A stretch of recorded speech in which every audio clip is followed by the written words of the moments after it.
Bab 8. Bagaimana kita berubah bersama? Halo teman-teman, saya Vida dari Vida Bacain Buku. Apa kabar? Alhamdulillah ya teman-teman, sampai saat ini kita selalu dalam keadaan baik, sehat, dan berbahagia. Alhamdulillah, alhamdulillah, alhamdulillah. Teman-teman, yang baru saja saya sebutkan, bagaimana kita berubah bersama-sama, ini adalah bab 8 dari buku yang akan kita baca.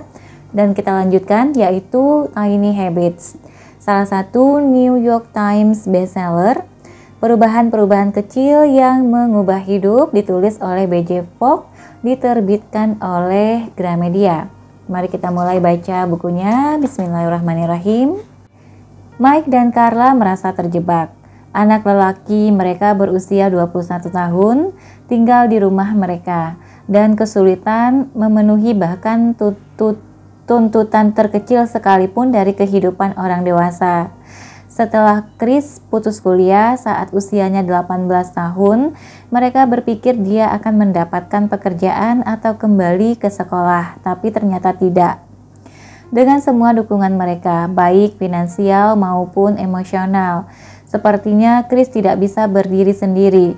Walaupun memiliki pekerjaan paruh waktu, ketidakmampuannya untuk melakukan hal-hal mendasar seperti membereskan keperluannya sendiri, membayar tagihan-tagihannya, dan akur dengan adik lelakinya menimbulkan ketegangan yang menyesakkan semua orang di rumah itu. Semakin lama Chris tinggal di rumah, semakin buruk hubungan Mike dengannya. Di saat-saat terbaik, Chris cuek dan dingin, dan di saat-saat terburuk dia marah-marah. Mencoba menyuruh Chris untuk beres-beres atau mencuci piringnya sendiri akan memicu omelan seminggu penuh serta ledakan-ledakan yang tidak lagi mengejutkan juga mengesalkan.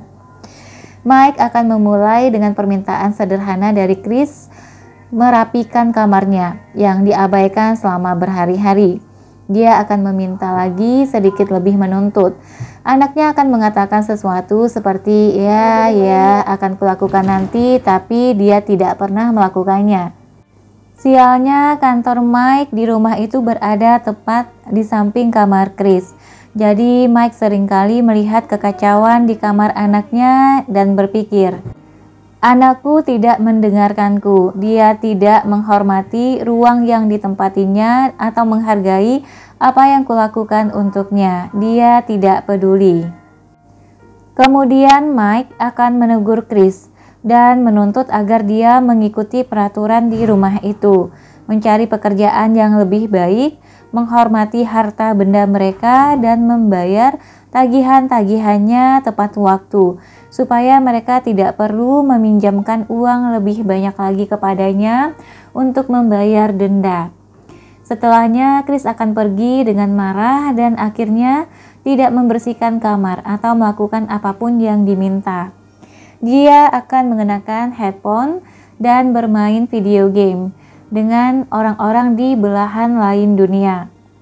Mike dan Chris akan berbicara tidak lebih dan beberapa kata selama beberapa hari, selama berhari-hari, kadang-kadang berminggu-minggu. Suasana permusuhan dan kekecewaan menyelimuti setiap interaksi. Mike mulai berharap dia tidak perlu bekerja dari rumah. Dan saat anak lelaki Mike yang lain didorong untuk membersihkan kamarnya, dia akan menjawab, "Kenapa aku harus membersihkan kamar?" Chris tidak melakukannya. Saat itulah biasanya Mike akan mengenakan sepatu larinya, keluar dari pintu dengan kecepatan penuh dan berfantasi tidak pernah kembali ke rumah. Saat mereka berhasil meminta Chris makan malam bersama keluarga, Mike menatap anak lelakinya itu di seberang meja dan merasakan kesedihan yang menggerogoti, juga rasa bersalah yang besar. Chris lahir ketika Mike dan Clara masih menjalani tahun pertama di universitas. Mereka tidak tahu apa yang mereka lakukan dan pada dasarnya Chris tumbuh besar bersama mereka. Sejak dulu Chris adalah anak yang istimewa. Dia mengerti segalanya seperti orang dewasa dan bergabung dalam percakapan mereka. Chris mengikuti kelas-kelas, pergi ke pesta makan malam, dan perjalanan bersama Mike dan Clara. Mereka merasa beruntung karena Chris adalah pria kecil yang cerdas. tetapi dia juga mengalami semburan-semburan kemarahan yang sejak dulu pun membuat mereka kebingungan, dan dia kerap bertingkah atau tidak mampu mengendalikan diri. Seperti yang diduga, Chris pintar di sekolah. Yang perlu dia lakukan hanyalah datang ke sekolah, yang pada akhirnya berakibat buruk baginya di area-area lain. Karena yang tidak dipelajari Chris adalah serangkaian keterampilan yang sama pentingnya dengan matematika dan bahasa Inggris. Mike berusaha memberitahu Chris bahwa kehidupan itu lebih dari sekadar nilai, bahwa dia perlu berinteraksi dengan orang lain, memiliki etika kerja, datang secara teratur, dan mampu bertanggung jawab. Semua hal yang sulit sekali Chris kuasai. Kapasitas intelektual Chris sejak dulu selalu mengalahkan kapabilitas emosionalnya. Mereka membutuhkan terapi keluarga selama beberapa tahun sampai Mike menyadari bahwa Chris merasakan segala sesuatunya secara mendalam, tetapi dia tidak memiliki peralatan yang tepat untuk mengatasi mereka. Walaupun Mike tahu sikap dingin dan kecuekan Chris merupakan mekanisme pertahanannya, ia tetap merasa itu tetap terasa menyakitkan. Sebagian karena Mike ingin bisa dekat dengan anaknya, dan sebagian lagi karena Mike merasa dia gagal sebagai ayah dalam membantu Chris menangani emosinya dengan lebih baik. Dan sekarang lihatlah situasi mereka. Kehabisan pilihan, hidup berjauhan dalam ketegangan yang menyakitkan. Pernikahan Mike dan Clara menjadi semakin tegang. Mulanya mereka berada dalam kubu yang sama. Mereka pergi ke konseling, mencoba menggunakan insentif, dan menyusun rencana terperinci berdasarkan buku-buku yang mereka baca. Tapi tidak ada yang berhasil. Sekarang mereka berselisih paham tentang apa yang perlu dilakukan berikutnya. Haruskah mereka mengusir Chris dari rumah? Carla ragu-ragu, tapi Mike terus mengingatkan apa yang pernah terjadi di SMA ketika mereka mengalah. Chris mulai bekerja untuk mafia. Sekolah swasta khusus laki-laki tempat Chris mengenyam pendidikan memiliki banyak murid yang berasal dari keluarga mafia. Jadi sewaktu Chris menjadi seorang kurir untuk ayah seorang teman, Mike tahu apa tepatnya yang sedang terjadi. Dia dan Carla mengeluarkan Chris dari sekolah itu, tapi sekarang mereka takut Chris akan kembali pada apa yang mudah dan menguntungkan. Itulah yang membuat Mike dan Carla merasa terjebak. Anda tidak bisa menghukum seorang anak 21 tahun. Anda hanya bisa mengusirnya dari rumah. Dan jika Anda merasa tidak bisa melakukannya, pilihan apa yang tersisa?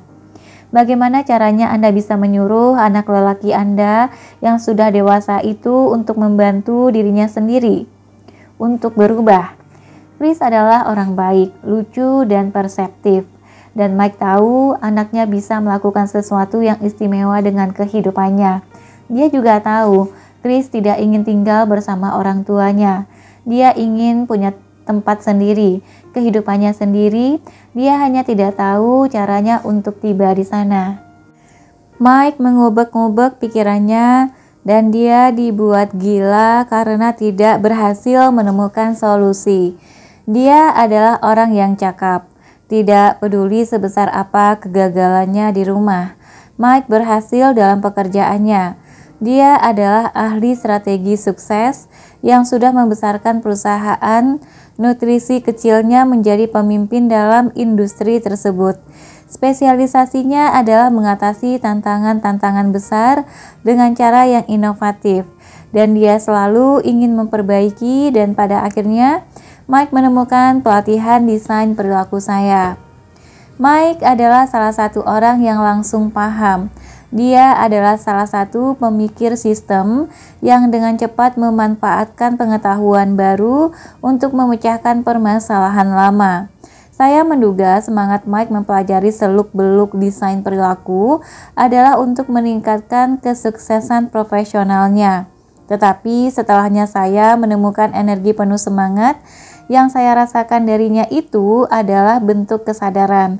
Akhirnya dia bisa membantu Chris. Model perilaku sangat masuk akal bagi Mike. Banyak perilaku Chris seketika menjadi jelas dan dia melihat mengapa intervensinya sendiri selama ini tidak berhasil. Mike menyadari dia perlu menggeser fokusnya dari motivasi menuju kemampuan. Motivasi, terutama pada remaja, tidak dapat diandalkan. Dia juga menyadari memberi anaknya dorongan yang langsung dan mudah diingat akan jauh lebih efektif ketimbang omelan abstrak yang selama ini dia gunakan. Bersemangat untuk mencoba apa yang dipelajarinya dan menyadari pentingnya memulai dari hal kecil, Mike memutuskan untuk menangani masalah mesin pembuat kopi terlebih dahulu. Ini adalah peperangan domestik yang kelihatan sepele, tapi yang selalu menjadi sumber kekesalan setiap harinya. Mike membeli mesin pembuat kopi yang bagus untuk dirinya sendiri. Dia melakukan banyak riset dan merasakan kebanggaan bisa memilikinya. Jadi dia ingin menjaga agar alat itu tetap bersih dan bekerja dengan baik. Artinya, setiap kali habis digunakan, filter mahal itu perlu dicuci agar tidak tersumbat. Chris tidak pernah ingat melakukan hal ini. Sekarang Mike bisa menertawakannya. Tapi dulu itu adalah sesuatu yang membuatnya kalap.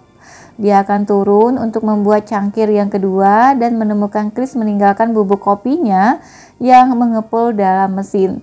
Setelah membereskan pekerjaan yang tidak diselesaikan oleh anak dewasanya itu, Mike akan melewati kamar Chris dalam perjalanannya kembali ke kantor dan melontarkan komentar tajam semacam, "Berapa kali aku harus memintamu untuk membersihkan filternya?" Atau, "Kalau kau tidak bisa memperlakukan barang-barangku dengan baik, kau tidak boleh menggunakannya."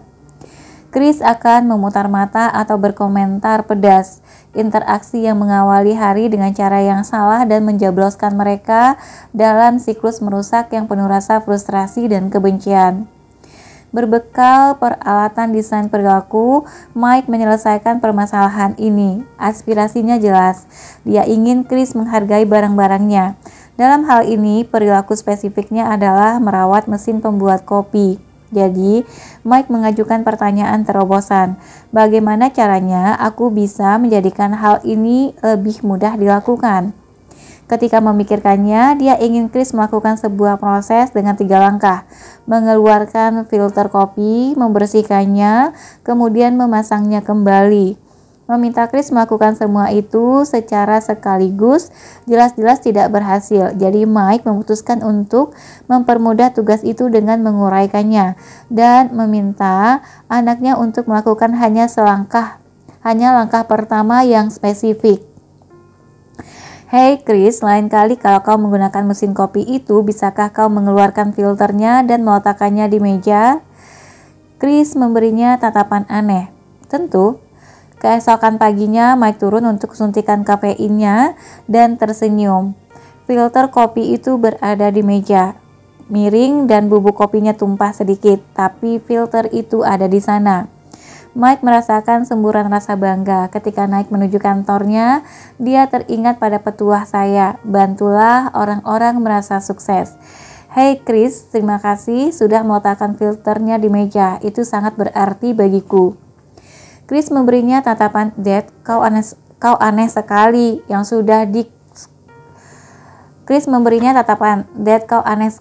sudah disempurnakannya sejak kelas 8. "Sama-sama." Filter itu berada di meja lagi keesokan harinya. Ini membuat Mike terperangah. Dia bahkan tidak mengingatkan Chris untuk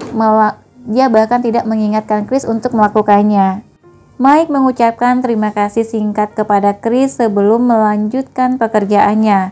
Chris terus melakukan tugas kecil ini dan Mike mulai percaya bahwa pendekatan ini bekerja, bahwa ini bukanlah kebetulan. Setelah beberapa minggu, Mike meminta Chris mencuci filter itu sebelum meletakkannya di meja. Dan Chris menyanggupinya karena mengeluarkan filter itu ternyata sangat mudah dan anehnya itu membuat ayahnya senang. Seminggu kemudian tidak ada filter di meja dan hati Mike pun mencelos. Chris yang tidak melaksanakan tugas adalah sesuatu yang sangat familiar, tapi dia mengingatkan dirinya sendiri bahwa anaknya masih mempelajari kebiasaan ini dan dia bertekad tidak akan mengomeli Chris. Akan tetapi ketika Mike mengeluarkannya, filter itu bersih. Chris sudah mengeluarkannya, membersihkannya, dan memasangnya kembali tanpa diminta. Mike menyerukan sebuah "wuhu" pelan. Dia merasa seperti baru mendapatkan promosi yang tak disangka-sangka atau hadiah ulang tahun yang luar biasa, yang mungkin kelihatan sangat tidak sepadan dengan tugas kecil yang diselesaikan oleh anak lelaki dewasanya. Tapi seperti yang Mike katakan kepada saya setelahnya, ini bukan tentang filter kopi, melainkan tentang harapan. Ini adalah pertama kalinya setelah bertahun-tahun Mike merasakan harapan terhadap hubungannya dengan Chris. Suasana pagi hari mereka berubah sepenuhnya. Alih-alih saling melontarkan kata-kata pedas dengan anaknya sebelum bekerja, Mike bisa merasa bangga. Dia bisa mendukung anaknya alih-alih mengomeli atau bertengkar dengannya. Akhirnya dia merasa seperti ayah yang baik, seseorang yang bisa membantu orang yang dia cintai untuk menjadi lebih bahagia dan belajar bagaimana caranya hidup dengan orang lain secara harmonis. Apa yang tadinya dimulai dengan filter kopi, dengan segera meluas ke segala macam perilaku yang menimbulkan perselisihan. Mike dan Carla melihat bahwa kemarahan serta rasa frustrasi Chris merupakan ekspresi dari kewalahannya. Ketika mereka memintanya melakukan hal-hal besar seperti membersihkan kamar atau membayar tagihan tepat pada waktunya, Chris tidak tahu harus memulai dari mana, dan dia malu, marah, serta merasa tidak mampu.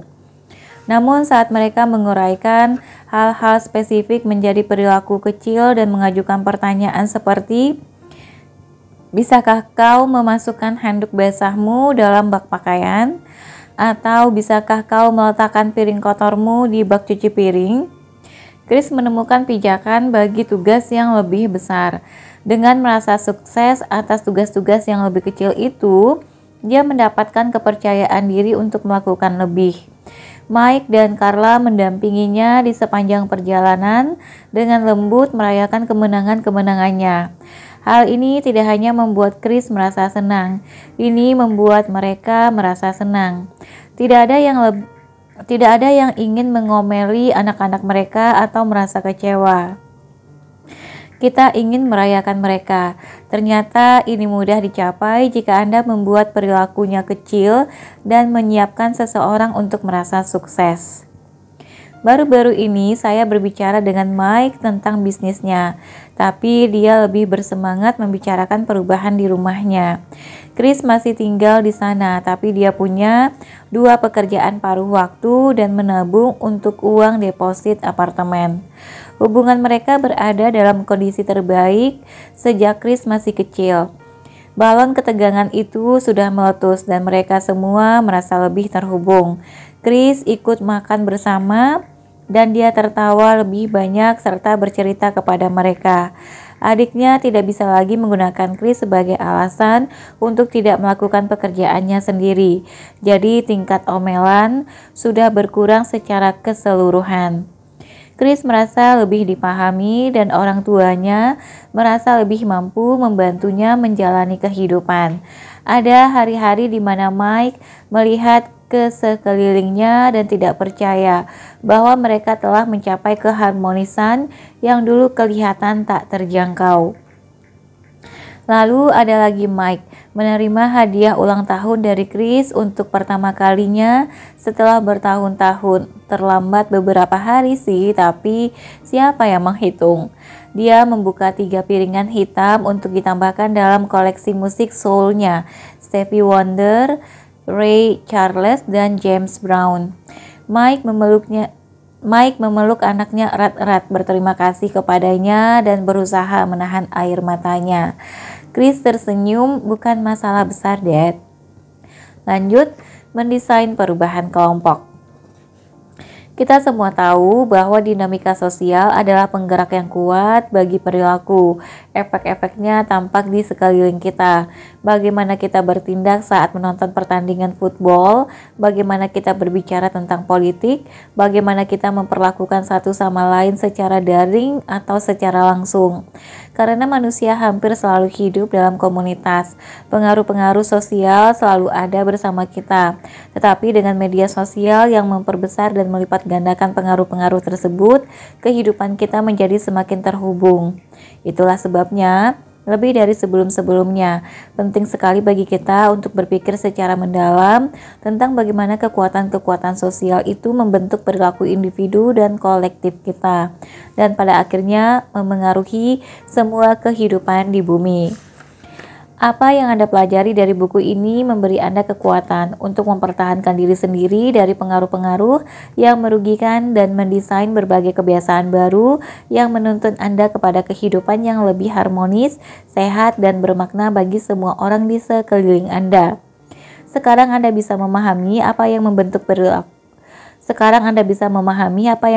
berbagai kebiasaan yang tidak Anda inginkan, termasuk yang diciptakan oleh tekanan sosial. Mungkin keluarga Anda tidak bisa makan bersama tanpa semua orang melihat ponsel. Mungkin tempat kerja Anda begitu kompetitif sehingga tidak ada orang yang mengambil hari libur. Mungkin klub buku Anda lebih mirip klub minum-minum. Berbagai kebiasaan serta norma yang ada dalam grup manapun bisa terasa lebih kuat ketimbang berbagai kebiasaan individu. Akan tetapi penting untuk diingat, kita bisa berubah bersama.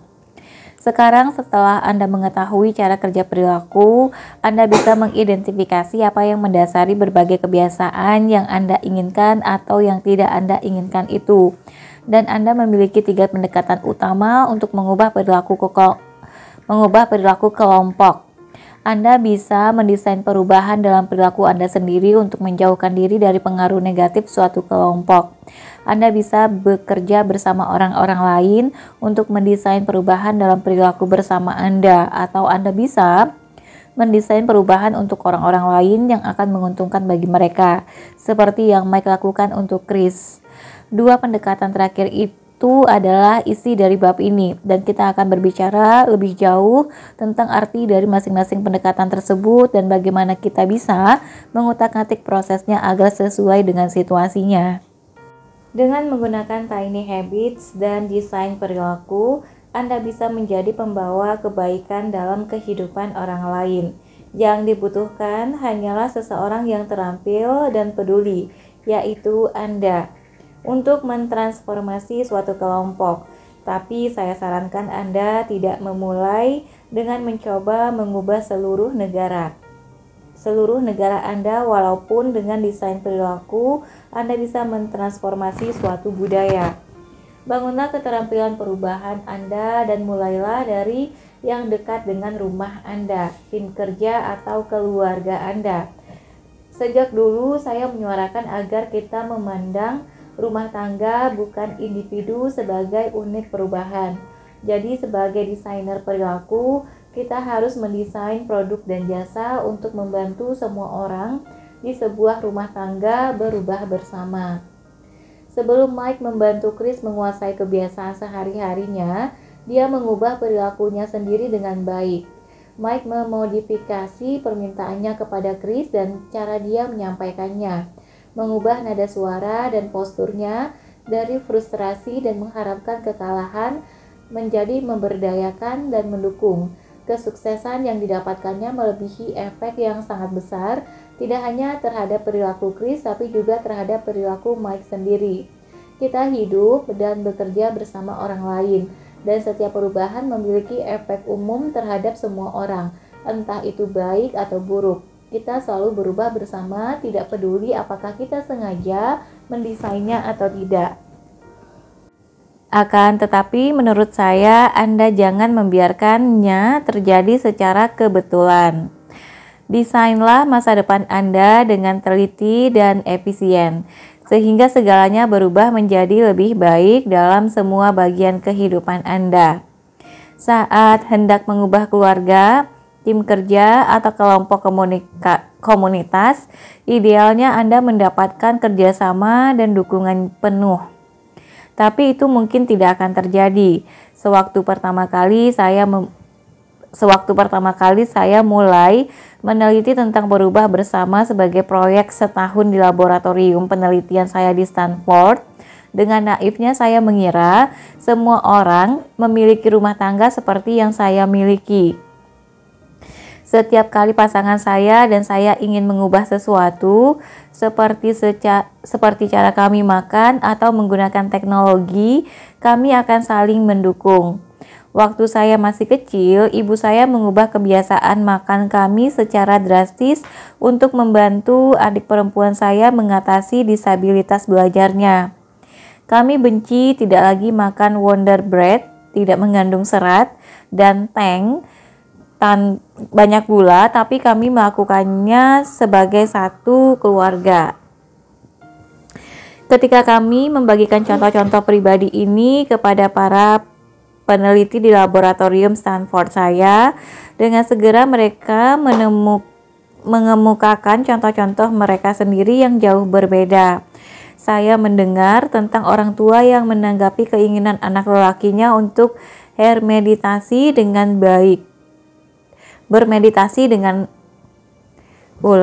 Saya mendengar tentang orang tua yang menangani keinginan anak lelakinya untuk bermeditasi dengan, "Kau sedang melewati fase yang lain. Beritahu aku kalau yang ini sudah selesai." Saya mendengar dari anggota lab lain bahwa pasangannya berkata kepadanya, "Hei sayang, bisakah kita menunda rencana kecilmu itu sampai anak-anak kembali ke sekolah?" Dari cerita ini saya melihat bahwa anggota dari suatu rumah tangga bisa menyabotase juga mendukung aspirasi Anda. Saya melihat bahwa anggota dari suatu rumah tangga bisa menyabotase juga mendukung aspirasi Anda. Jika Anda mengalami kesulitan menerapkan perubahan dalam rumah tangga Anda, prinsip-prinsip desain perilaku bisa membantu. Satu cara untuk menjebolnya adalah dengan menerapkan petuah satu saya. Bantulah orang-orang melakukan apa yang sudah ingin mereka lakukan. Apa yang sudah ingin dicapai oleh pasangan Anda? Aspirasi apa yang dimiliki tim kerja Anda saat ini? Kalau Anda tidak tahu, bertanyalah pada mereka. Lalu bantulah mereka mencapai aspirasi tersebut. Mungkin pasangan Anda tidak ingin makan makanan sehat pada saat ini, tapi dia menginginkan rumah yang lebih rapi. Mulailah dari sana. Ingatlah kebenaran ini. Perubahan membawa perubahan. Anda membawa orang-orang ke jalan menuju perubahan dari tempat mereka ingin memulainya. Sementara mereka membangun kepercayaan diri dan keterampilan, mereka akan terbuka pada jenis-jenis perubahan yang lain. Percayalah, jangan menyerah mengubah cara keluarga Anda makan, tapi mungkin titik awal Anda tidak seperti yang Anda kira. Mungkin Anda memulai dengan mengadakan perubahan untuk rumah yang lebih rapi, atau aspirasi apapun yang Anda dan pasangan Anda miliki bersama. Kemungkinan besar pasangan Anda akan mendapatkan semburan energi dari perubahan-perubahan positif itu dan mulai menciptakan perubahan kebiasaannya sendiri yang lebih sejalan dengan apa yang Anda inginkan. Hei, kupikir mungkin kita harus berhenti minum soda terlalu banyak. Jika kita tidak bisa menjadi pembawa perubahan, jangan menyerah. Desain perilaku dan tiny habits adalah metode untuk berubah bersama dalam situasi apapun bagi kelompok manapun. Mereka menawarkan kerangka kerja yang mudah diterapkan sekalipun Anda tidak memiliki otoritas atau dukungan yang Anda butuhkan. Bagaimanapun, setiap kelompok memiliki situasinya masing-masing dan perubahan kelompok seperti perubahan individu akan paling sukses didekati menggunakan suatu proses bukan dengan resep. Etika dalam mengubah orang lain. Penjelasan singkat tentang mengubah orang lain, suatu konsep yang bisa membuat orang-orang merasa agak gugup. Pertama-tama, kita harus memahami bahwa kita memengaruhi perilaku orang lain setiap saat, seringkali tanpa menyadarinya. Begitulah sifat hidup berkomunitas dan tidak ada yang terlalu mempermasalahkannya. Orang-orang sering mencoba membantu seorang anggota keluarga dengan program makan yang baru atau seorang rekan kerja dengan masalah produktivitas. Namun jika Anda menantang orang-orang untuk melakukan sesuatu yang sangat sulit, mereka mungkin akan gagal, dan kegagalan ini membuat perubahan menjadi lebih sulit di masa depan.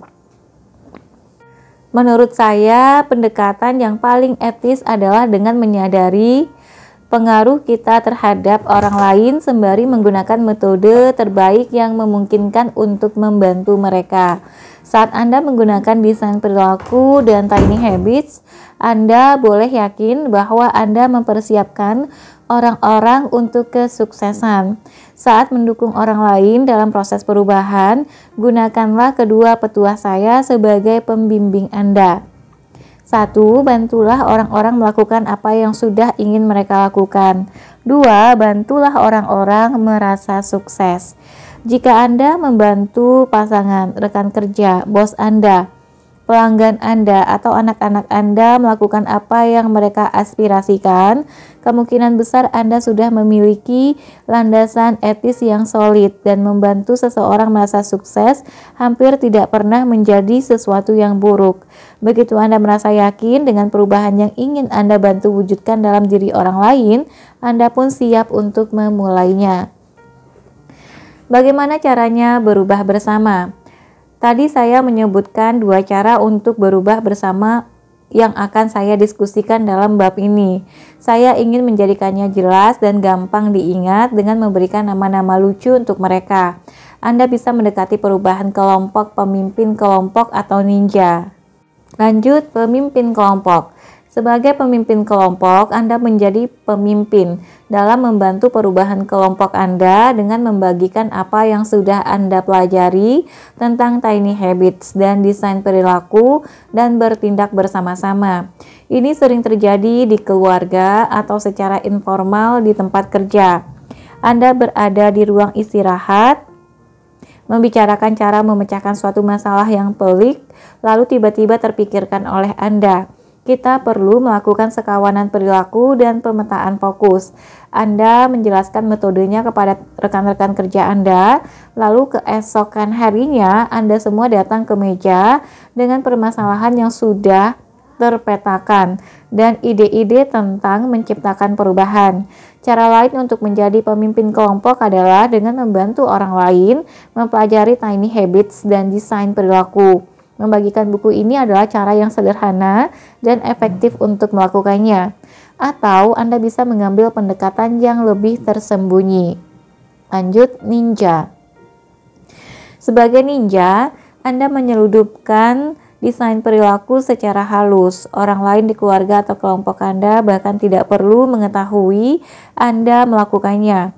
Ini adalah pendekatan yang digunakan Mike dengan anak lelakinya dan mesin pembuat kopi itu.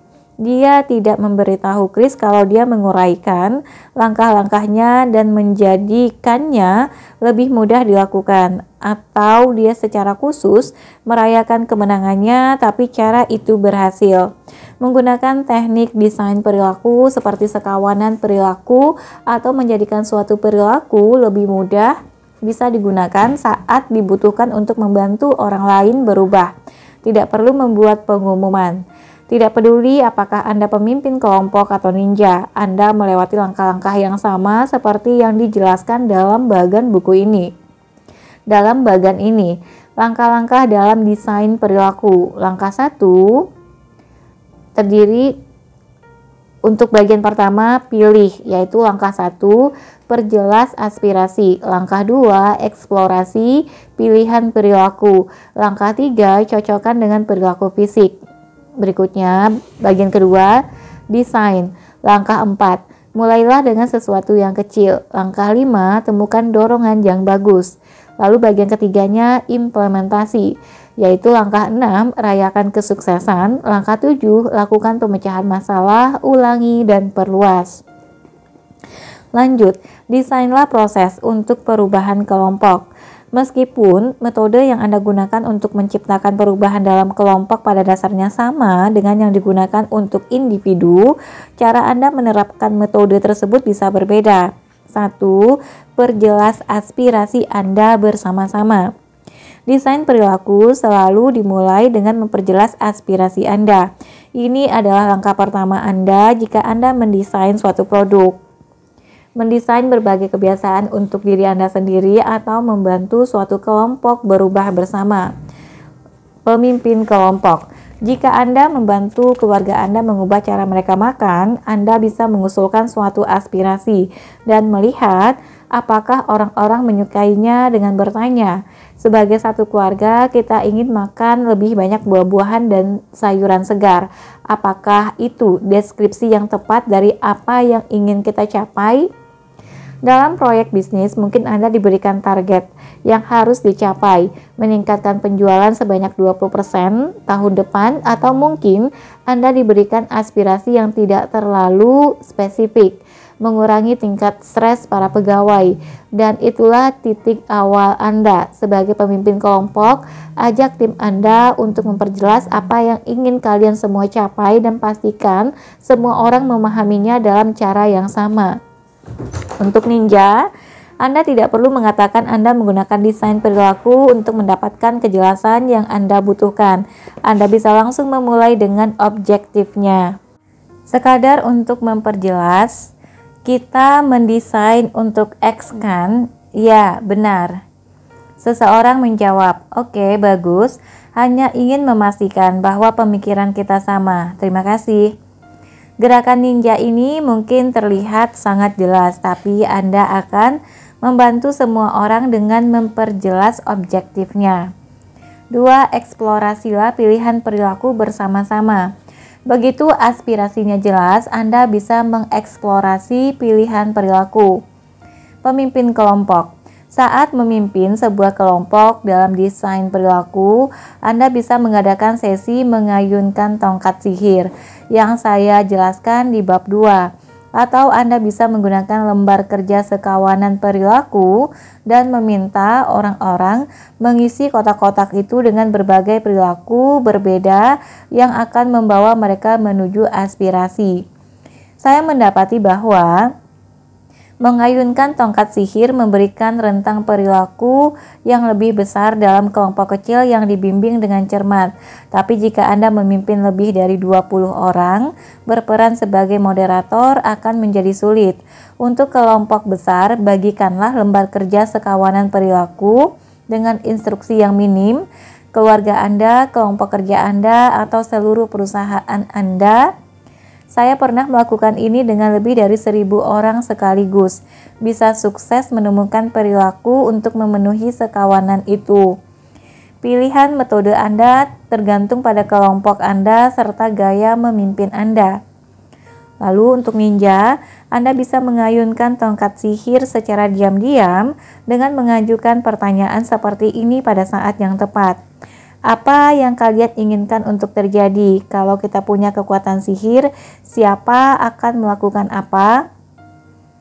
Bayangkan kalau kita bisa membuat siapapun melakukan apapun. Tindakan ideal apa yang kita ingin untuk mereka lakukan? Renungkanlah skenario desain perilaku ninja ini. Anda sedang mengikuti rapat tentang taman-taman di lingkungan Anda.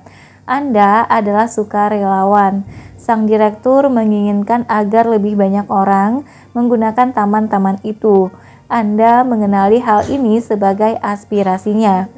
Untuk membantu kesuksesan rapat, Anda mengafirmasi aspirasi sang direktur, kemudian menggunakan pertanyaan tongkat sihir yang sudah digunakan tadi. Saat Anda mengundang tim Anda untuk berpikir dalam cara ini, rapat itu akan menjadi semakin menarik bagi semua orang karena Anda melakukan dua hal. Anda membantu semua orang meninggalkan abstraksi dengan memfokuskan rapat itu pada objektif yang spesifik. Dan Anda membantu orang melihat banyak solusi potensial. Hasilnya, kelompok Anda tidak berkutat dengan ide pertama saja. Berkat jurus ninja Anda mengayunkan tongkat sihir, apa yang 5 menit lalu terasa seperti permasalahan yang tidak memiliki jalan keluar, sekarang terasa mungkin diselesaikan. 3. Cocokkan kelompok Anda dengan perilaku emas. Begitu Anda memiliki sekumpulan besar perilaku potensial, Anda siap menemukan mana yang akan Anda ubah menjadi kenyataan. Seperti yang saya jelaskan di bab 2, Anda ingin mencocokkan orang-orang dengan perilaku yang akan memberikan dampak, mudah dilakukan dan memotivasi. Idealnya, perilaku yang Anda pilih itu akan memiliki ketiga karakteristik tersebut. Inilah perilaku emas Anda. Cara terbaik untuk mencocokkan tim Anda dengan perilaku emas adalah menggunakan metode pemetaan fokus. Anda bisa melakukan ini sebagai satu kelompok.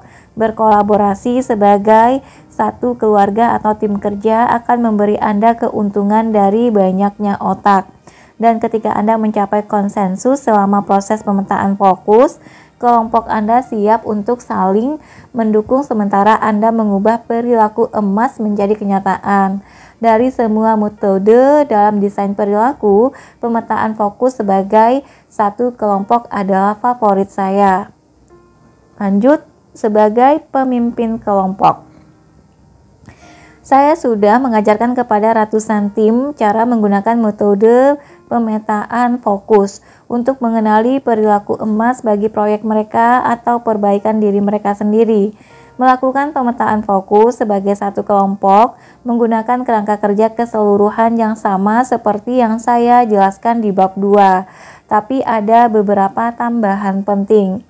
Sama seperti pemetaan fokus individual, Anda memulai dengan merangkai perilaku yang tertulis di kartu. Perilaku yang tertulis di kartu-kartu ini berasal dari mengayunkan tongkat sihir atau lembar kerja sekawanan perilaku. Maaf. Sebagai pemimpin kelompok, jelaskanlah bahwa ada berbagai ronde dalam pemetaan fokus dan di ronde pertama, mereka akan meletakkan masing-masing kartu di sepanjang sumbu vertikal. Menempatkan perilaku berdampak tinggi di bagian atas spektrum dan perilaku yang tidak akan berdampak di bagian bawah. Mintalah anggota tim Anda bergiliran meletakkan selembar kartu di peta fokus sampai semua kartu ditempatkan. Kemudian mintalah orang-orang bergiliran menyortir ulang kartu-kartu itu naik dan turun tanpa perlu menjelaskan mengapa mereka memindahkan kartu tersebut. Pada setiap giliran, seseorang boleh memindahkan satu kartu. Mereka sekadar membaca kartu giliran, lalu memindahkannya. Kadang-kadang selembar kartu bisa dipindahkan berkali-kali saat orang-orang tidak sepakat di mana kartu itu seharusnya ditempatkan. Itu normal, jangan khawatir, teruskanlah prosesnya.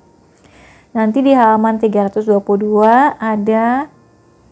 ada gambar perilaku berdampak tinggi. Sangat efektif membantu kita. Tuliskan aspirasi Anda. Ini adalah gambar-gambar mengenai perilaku-perilaku berdampak dengan cara yang sudah dijelaskan di bab pertama. Nanti teman-teman bisa pertama dan kedua, nanti teman-teman bisa cek di bukunya langsung di halaman 322. Langsung ke penjelasannya ya.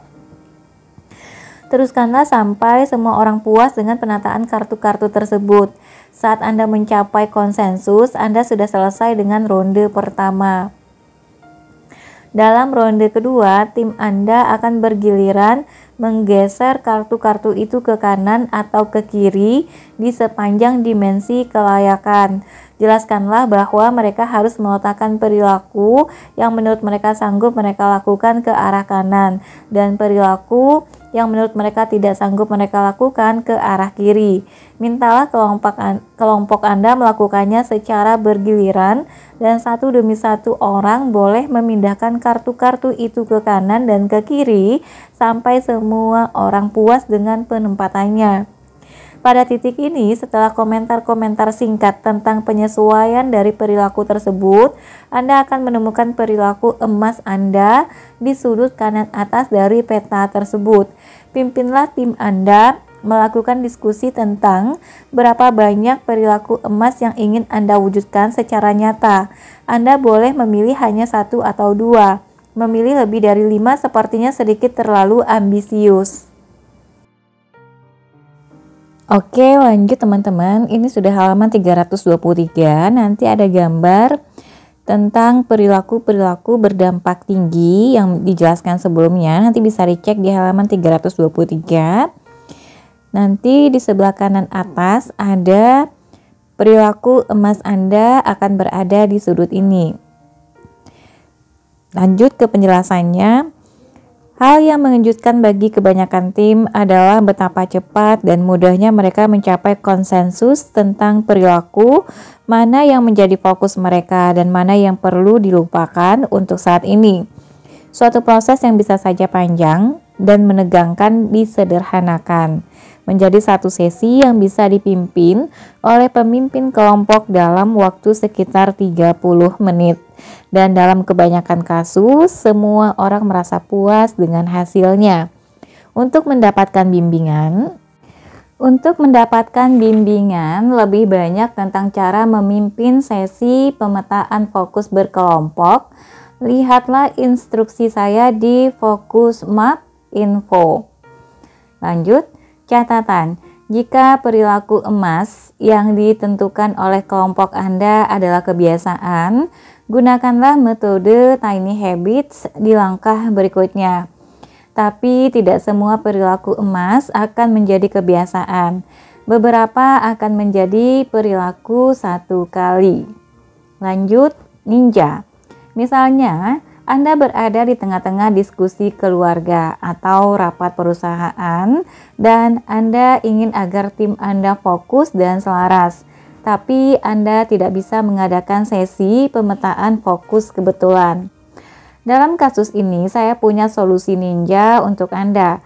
Setelah kelompok Anda mengusulkan berbagai macam ide, mungkin terpicu oleh tongkat sihir ninja Anda bisa bertanya, pilihan mana yang secara realistis sanggup kita lakukan? Pertanyaan ini menggabungkan komponen motivasi dan kemampuan dari model perilaku saya dan merupakan cara tercepat untuk menemukan perilaku yang mungkin emas. 4. Jadikanlah perilaku emas itu mudah dilakukan semua orang.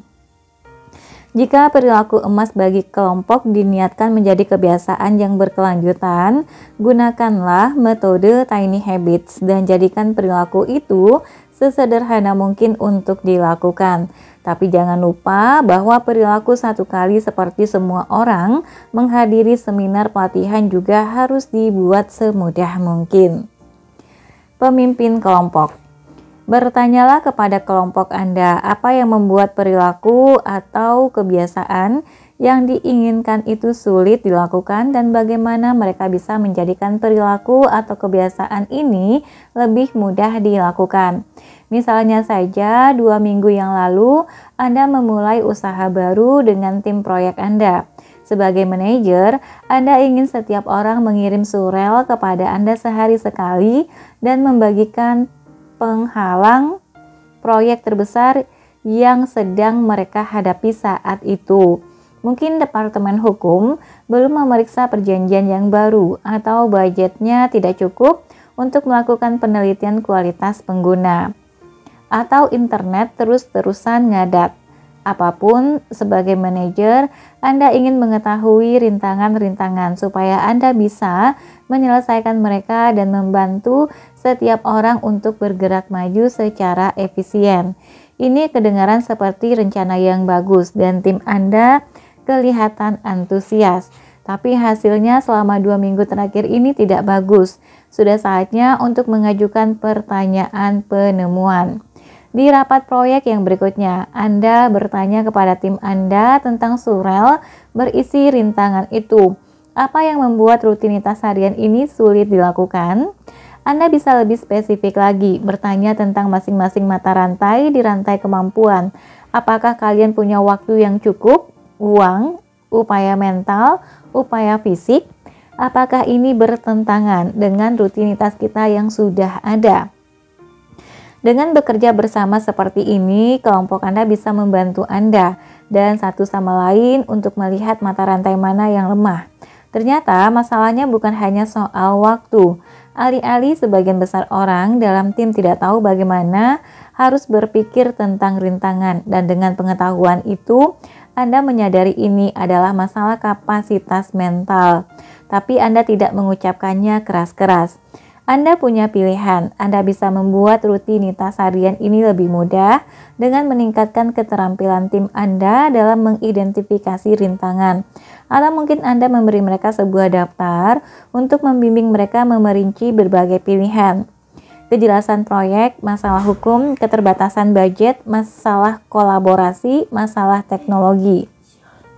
Setelah diatasi mata rantai yang lemah dalam rantai, kemampuan ini bisa menjadi mata rantai yang kuat, membantu semua orang lebih sering sukses dengan surel rintangan harian mereka.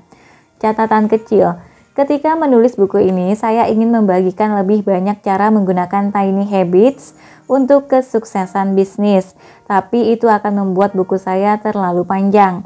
Walaupun begitu, saya ingin menawarkan kepada Anda bab spesial saya tentang tiny habits untuk kesuksesan bisnis yang bisa Anda dapatkan dengan membuka tinyhabits.com/bisnis. Ninja. Misalnya, Anda ingin membuat pasangan Anda berolahraga bersama Anda setiap hari, sementara dia tidak terlalu ingin. Ajukan kepadanya versi lain dari pertanyaan penemuan. Menurutmu, apa yang membuat berolahraga setiap hari sulit dilakukan? Jika pasangan Anda seperti kebanyakan orang, dia akan berkata, "Aku tidak punya waktu." Sebagai ninja yang lihai, Anda menyadari waktu mungkin adalah masalah sebenarnya atau bukan. Tapi anggap saja benar dan Anda bertanya, "Kalau kau bisa menemukan cara untuk berolahraga bersamaku 10 menit saja setiap harinya, apakah menurutmu kau bisa melakukannya?" Kalau dia bilang iya, carilah olahraga 10 menit itu. Namun dia mungkin akan mencetuskan masalah lain. "Aku terlalu capek untuk berolahraga." Dan itu dia. Masalahnya bukanlah waktu, melainkan upaya fisik. Maka usulkanlah olahraga yang membutuhkan tenaga lebih sedikit. Seperti menari diiringi musik disco setiap pagi atau melakukan gerakan yoga yang sederhana. Jangan lupa untuk mendesain ulang lingkungannya sehingga olahraga menjadi lebih mudah baginya. Siapkanlah matras yoga sebelum Anda pergi tidur. Jangan terlalu memikirkan manfaat kesehatan dari satu sun salutation, karena membuat seseorang memulai kebiasaan yang sehat. Tidak peduli sekecil apapun itu merupakan pencapaian besar.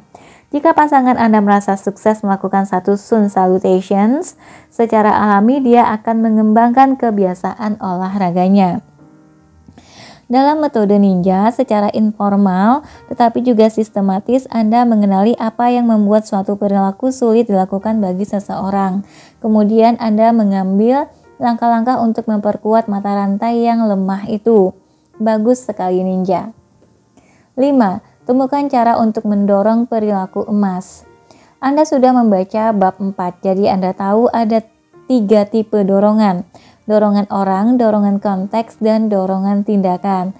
Dalam langkah ini, Anda perlu menentukan mana yang secara terpercaya akan efektif bagi kelompok Anda.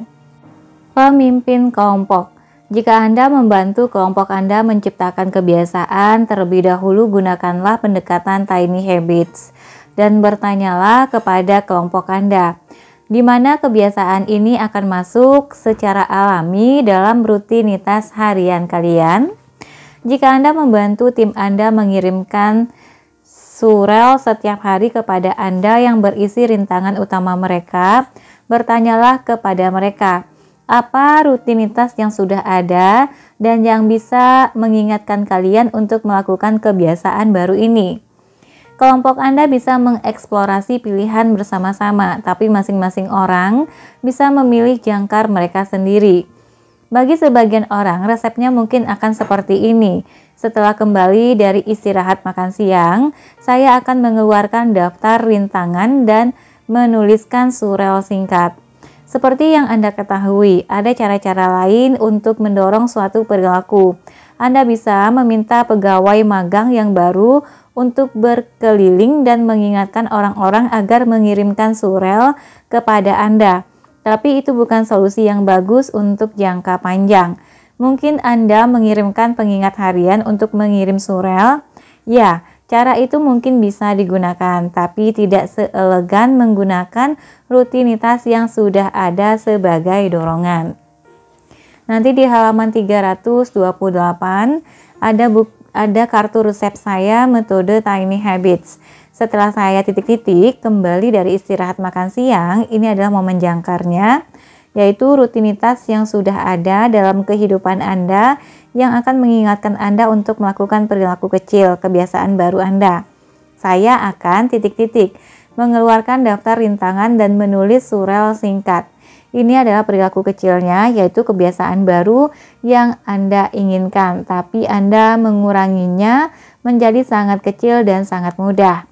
Untuk memasukkan kebiasaan itu dalam otak, saya akan langsung tersenyum. Ini adalah perayaan, yaitu sesuatu yang Anda lakukan untuk menciptakan perasaan positif di dalam diri Anda sendiri. Perasaan ini disebut shine.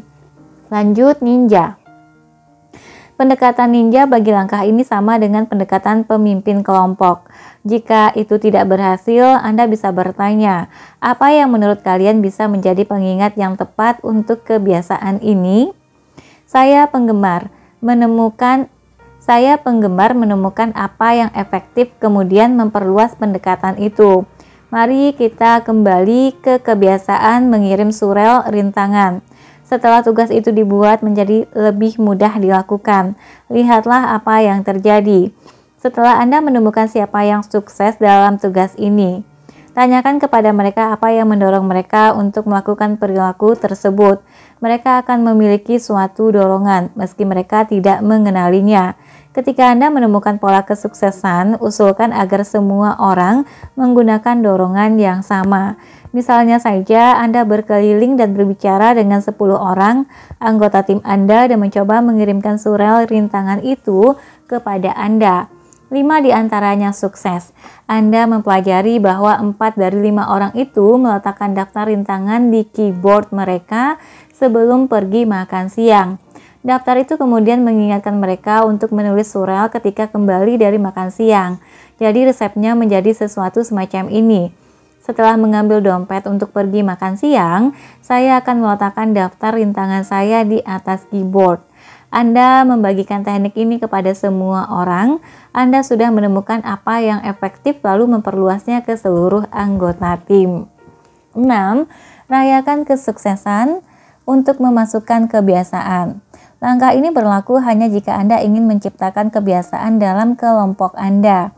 Jika solusi Anda adalah perilaku atau keputusan satu kali, Anda bisa melewati langkah ini. Pemimpin kelompok. Salah satu harapan saya untuk buku ini adalah mengubah cara para pemimpin berinteraksi dengan tim mereka, cara orang tua berinteraksi dengan anak-anak mereka, dan cara para dokter berinteraksi dengan pasien mereka. Ketika Anda memahami salah satu poin utama saya bahwa orang-orang berubah dengan merasa senang, bukan dengan merasa bersalah. Anda bisa mempraktikannya dalam kehidupan Anda sendiri, dan Anda juga bisa menggunakannya untuk membantu orang-orang di sekeliling Anda berubah, entah mereka para pegawai, anak-anak, pasangan, atau pasien. Umpan balik dari sosok-sosok berkuasa itu kuat, dan persetujuan dari sosok-sosok berkuasa bisa membuka pintu menuju transformasi. Jika Anda bisa memberikan umpan balik pada saat yang tepat untuk membantu orang-orang merasa sukses, Anda bisa menciptakan kebiasaan berperilaku baik. Tapi bukan hanya itu, seperti yang saya katakan di bab 5, efek dari merasa sukses dan efek dari merasa sukses akan menimbulkan riak. Tidak ada pujian yang lebih kuat ketimbang yang datang dari seseorang yang kita kagumi dan percayai, dan bagi sebagian orang, orang itu adalah Anda. Saya melihat 3 pendekatan dalam menggunakan kekuatan shine untuk menciptakan kebiasaan kelompok dan pada akhirnya mengubah kebudayaan ketika posisi Anda adalah sebagai pemimpin kelompok. Pertama, ajarkan kepada kelompok Anda bagaimana emosi menciptakan kebiasaan. Jelaskanlah kalau Anda menemukan cara baru untuk memasukkan kebiasaan dengan memicu emosi positif kapanpun dibutuhkan, dengan merayakan dan merasakan shine. Gunakanlah salah satu latihan di akhir bab 5 untuk membantu anggota kelompok Anda menemukan perayaan autentik mereka sendiri dan semangatilah mereka untuk mengembangkan serta menerapkan keterampilan ini. Kedua, Anda bisa menjadi sumber perasaan shine bagi kelompok Anda. Ini terjadi secara alami pada orang tua yang membantu bayinya berjalan dan alami pula untuk guru-guru yang baik. Anda juga akan menemukan contoh-contoh dari hal ini dalam kehidupan sehari-hari, bahkan saat Anda tidak mengharapkannya. Di suatu lokasi di Maui, tempat orang-orang belajar berselancar, para penontonnya, kebanyakan teman-teman dan orang tua, akan menyoraki para pemula saat mereka berhasil mengarungi ombak pertama mereka. Sebagian besar dari kita bisa meningkatkan permainan dalam area ini. Kita bisa lebih royal dan langsung dengan umpan balik yang positif. Jika kita menunggu sampai seseorang mencapai suatu tujuan besar, kita melewatkan banyak peluang untuk membantu orang-orang merasakan shine. Pendekatan ketiga adalah pendekatan yang sering saya lihat muncul secara alami dalam keluarga yang sudah mempelajari metode Tiny Habits. Berbagai kebiasaan baik individu dirayakan orang-orang lain dalam kelompok tersebut. Anak-anak menangkap hal ini dengan cepat. Ketika ibu melakukan push up 2 hitungan di meja dapur, anak perempuannya bertepuk tangan dan berkata, "Hebat Mami." Lanjut, ninja. Sebagai ninja, Anda bisa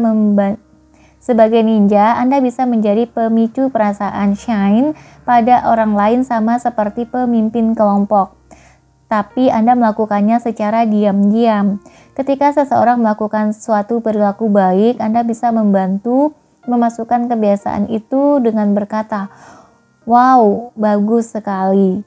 Bagaimana perasaanmu setelah merapikan meja?" Dengan pertanyaan ini, Anda membantu rekan Anda mengakses perasaan shine dengan lebih cepat kali berikutnya mereka merapikan meja. Anda juga mendefinisikan ulang makna kesuksesan dengan membantu orang-orang mengetahui bahwa mereka sudah sukses melakukan prosesnya meski hasilnya belum tercapai.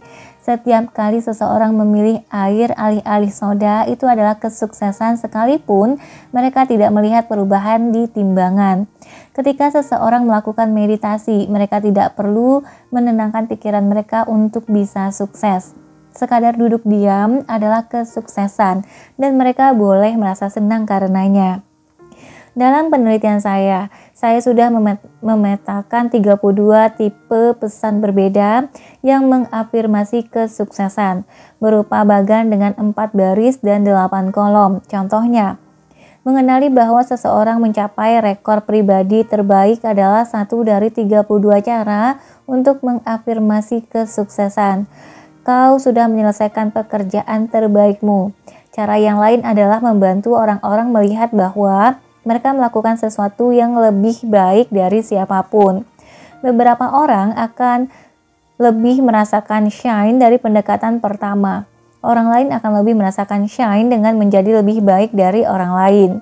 Jika Anda tahu tipe pesan mana yang menciptakan shine terbesar bagi masing-masing anggota kelompok Anda bisa menggunakan kekuatan ini untuk membantu mereka memasukkan berbagai kebiasaan dan memberikan performa yang semakin baik dan semakin baik lagi.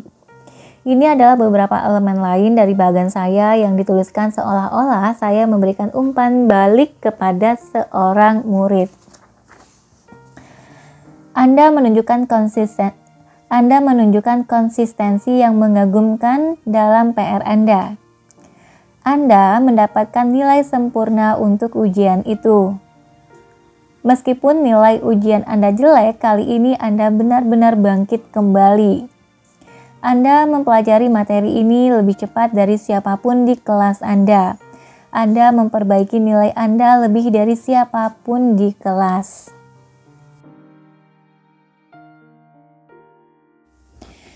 Lihatlah ke 32 pesan saya yang mengafirmasi kesuksesan di bagian belakang buku ini.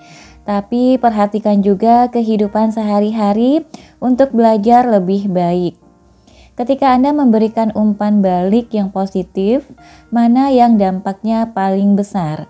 Cobalah berbagai pendekatan yang berbeda dan lihatlah apa yang terjadi.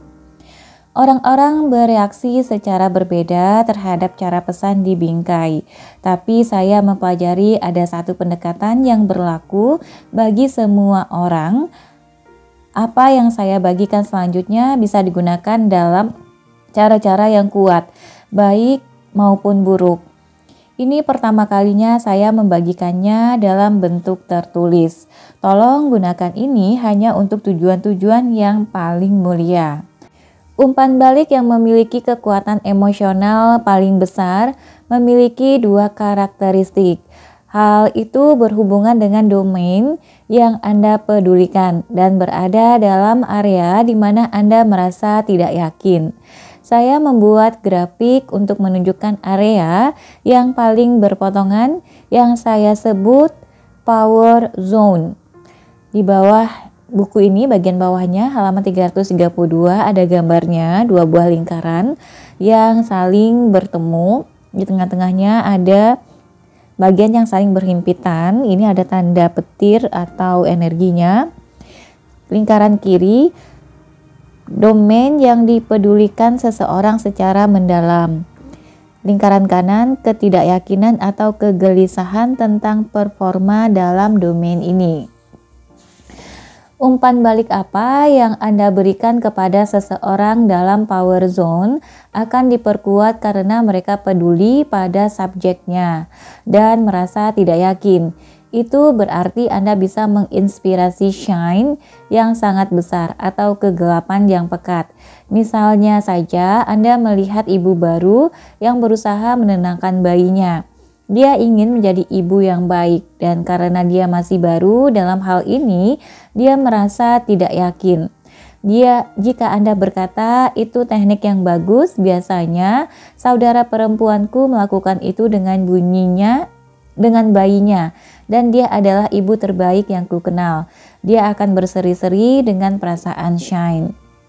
Di pihak lain, pikirkan dampaknya jika Anda berkata, Anda ingin saya mencobanya? Sepertinya bayi Anda lumayan kesal.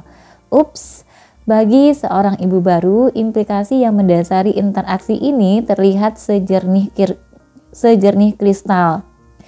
Caramu melakukannya salah. Pernyataan ini berada dalam power zone, tetapi sifatnya negatif dan mungkin akan sangat menyakitkan. Dan ibu baru ini tidak akan pernah melupakan Anda karena alasan yang salah. Salah satu tema pribadi saya tahun lalu adalah untuk menguatkan orang lain dalam semua interaksi saya. Saya bahkan mempunyai sebuah lukisan indah di kantor rumah saya dengan kata-kata ini tertulis di sana. Terima kasih Stephanie. Saya menerapkan berbagai pengetahuan dari penelitian saya dalam mengejar aspirasi ini dan saya mencoba menguatkan orang lain dengan memberikan umpan balik di saat yang tepat kepada orang-orang di sekitar saya. Saat salah seorang murid saya melakukan presentasi pertamanya di kelas, saat pasangan saya memasak makanan baru, dan saat seseorang menelpon saya untuk bertanya tentang pekerjaan saya. Dalam semua situasi ini, saya memiliki peluang besar untuk menguatkan orang-orang ini. Mereka peduli tentang suatu topik dan mereka merasa tidak yakin. Saya hanya perlu mengatakan sesuatu yang positif dan tulus. Terlalu sering orang-orang memberikan umpan balik negatif dalam situasi-situasi yang rapuh. Awal presentasi saya terlalu lambat. Ikan ini agak kering. Berapa lama kau memasaknya? Aku bisa tahu dari pertanyaanmu bahwa kau sebenarnya belum membaca karyaku. Aduh, jangan lakukan itu. Lanjut, halaman 334. 7. Jangan lakukan itu, jadilah ninja yang baik. 7. Lakukan pemecahan masalah dan pengulangan bersama-sama. Sekarang kita tiba di langkah terakhir dalam desain perilaku. Sambutlah selalu pengulangan, baik saat Anda mendesain perilaku satu kali atau kebiasaan. Jika sesuatu tidak berjalan sebaik yang Anda inginkan, ambillah langkah-langkah spesifik untuk melakukan pemecahan masalah. Pemimpin kelompok. Ketika Anda memimpin kelompok Anda dalam proses perubahan, beritahu orang-orang dari awal bahwa percobaan-percobaan pertama dalam menciptakan kebiasaan mungkin tidak akan berhasil. Jelaskanlah apabila menciptakan perubahan yang langgeng itu seperti membeli sepatu. Sepatu pertama yang Anda coba mungkin tidak pas. Analogi ini memberikan ekspektasi yang benar. Dan Anda tidak akan kehilangan kredibilitas Anda. Jika desain-desain pertama Anda sebagai pemimpin kelompok tidak berjalan sesuai rencana. Bersikaplah untuk membetulkan jalur Anda di sepanjang perjalanan. Jelaskanlah urutan pemecahan masalah berdasarkan model perilaku. Kalau usaha-usaha kita untuk menciptakan kebiasaan ini tidak berhasil, kita akan melakukan revisi, dimulai dengan dorongan, dan kita tidak akan menyalahkan diri kita sendiri karena tidak punya motivasi atau tekad. Apa yang kita lakukan ini sepenuhnya tentang mendesain dan mendesain ulang. Kalau kita membutuhkan tekad, kita melakukannya dengan cara yang salah. Kalau kita memperbaiki dorongan dan menjadikan perilaku itu sesederhana mungkin dan kita tetap tidak berhasil, kita akan kembali ke awal dan memilih perilaku yang berbeda. Perilaku yang benar-benar ingin kita lakukan. Ninja. Jika Anda melakukan pemecahan masalah berkelompok dengan gaya ninja, Anda bisa menggunakan model perilaku dalam cara yang baru. Seperti biasa, mulailah dengan dorongan, kemudian periksalah kemampuan, lalu sebagai jalan terakhir, tangani motivasi. Dalam skenario terbaik, Anda tidak menyentuh motivasi dan mencocokkan ulang kelompok Anda dengan perilaku baru yang sudah ingin mereka lakukan. Versi grafik dari model perilaku bisa memperjelas langkah-langkah apa yang harus diambil atau dihindari ninja. Misalnya saja, Anda bertanggung jawab mengumpulkan orang-orang untuk mengikuti program berjalan perusahaan. Anda mengundang orang-orang untuk bergabung dalam tantangan 30 hari dan responsnya jelek sekali. Jumlah orang yang bergabung kurang dari 2%. Langkah pertama Anda dalam melakukan pemecahan masalah adalah dengan memeriksa dorongannya.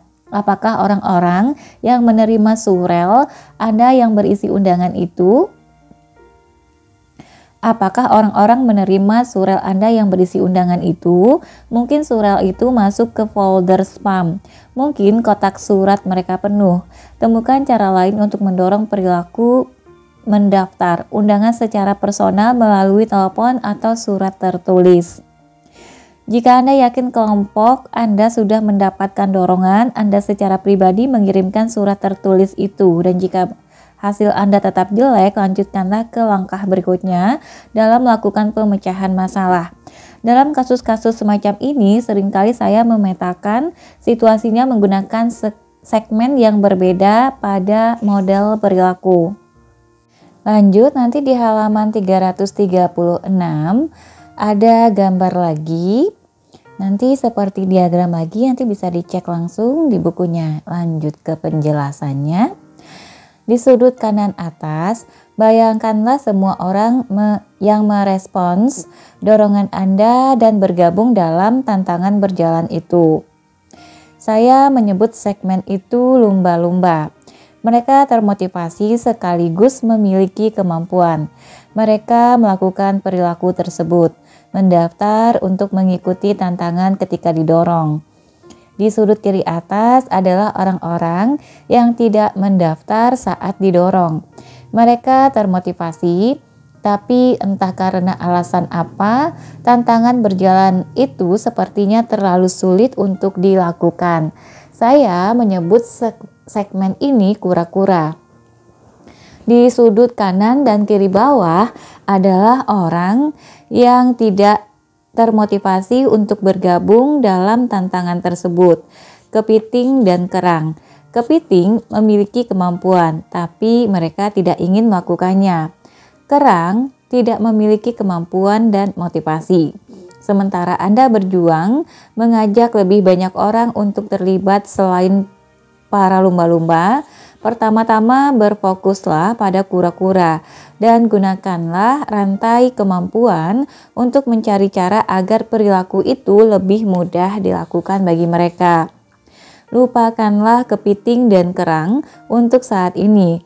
Kecil kemungkinannya bagi mereka untuk bergabung dan jangan buang waktu Anda untuk mereka.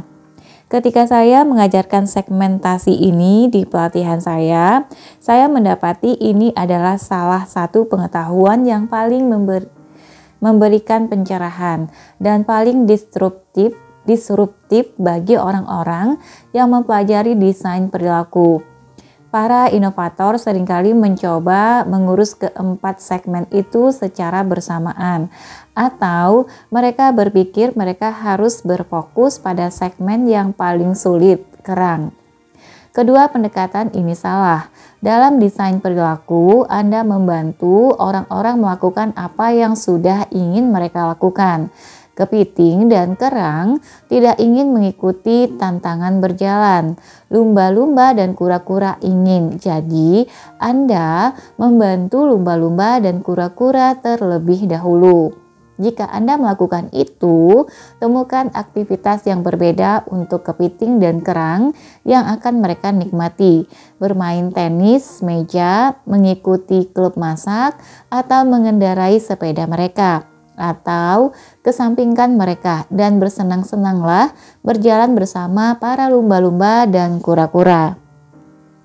Terlepas dari semua itu, ada satu situasi di mana Anda bisa mencoba mengajak kepiting, mungkin bahkan kerang. Pengecualian ini terjadi saat ada perilaku yang harus dilakukan oleh seseorang, sesuatu yang sangat penting seperti melakukan vaksin flu. Dalam kasus-kasus itu dan hanya pada saat itu, Anda boleh mengganti gigi dan juga mengajak para kepiting. Jika karena suatu alasan Anda harus mengajak kepiting untuk mengikuti tantangan berjalan itu, carilah aspirasi yang akan selaras dengan keikutsertaan mereka. Jika kampanye awal Anda membingkai tantangan tersebut sebagai cara untuk bersenang-senang yang juga sehat, dan itu tidak menggugah para kepiting, carilah sesuatu yang benar-benar bermakna. Ini mungkin akan membutuhkan sedikit riset dan tidak semua kepiting akan tergugah oleh aspirasi yang sama. Tapi bayangkanlah perubahan-perubahan potensial ini terhadap kampanye Anda. Ikutilah tantangan berjalan dan dapatkan tiket gratis untuk seri konser hari Jumat. Lanjut, ikutilah tantangan berjalan dan berbicaralah secara langsung dengan tim manajemen tingkat atas.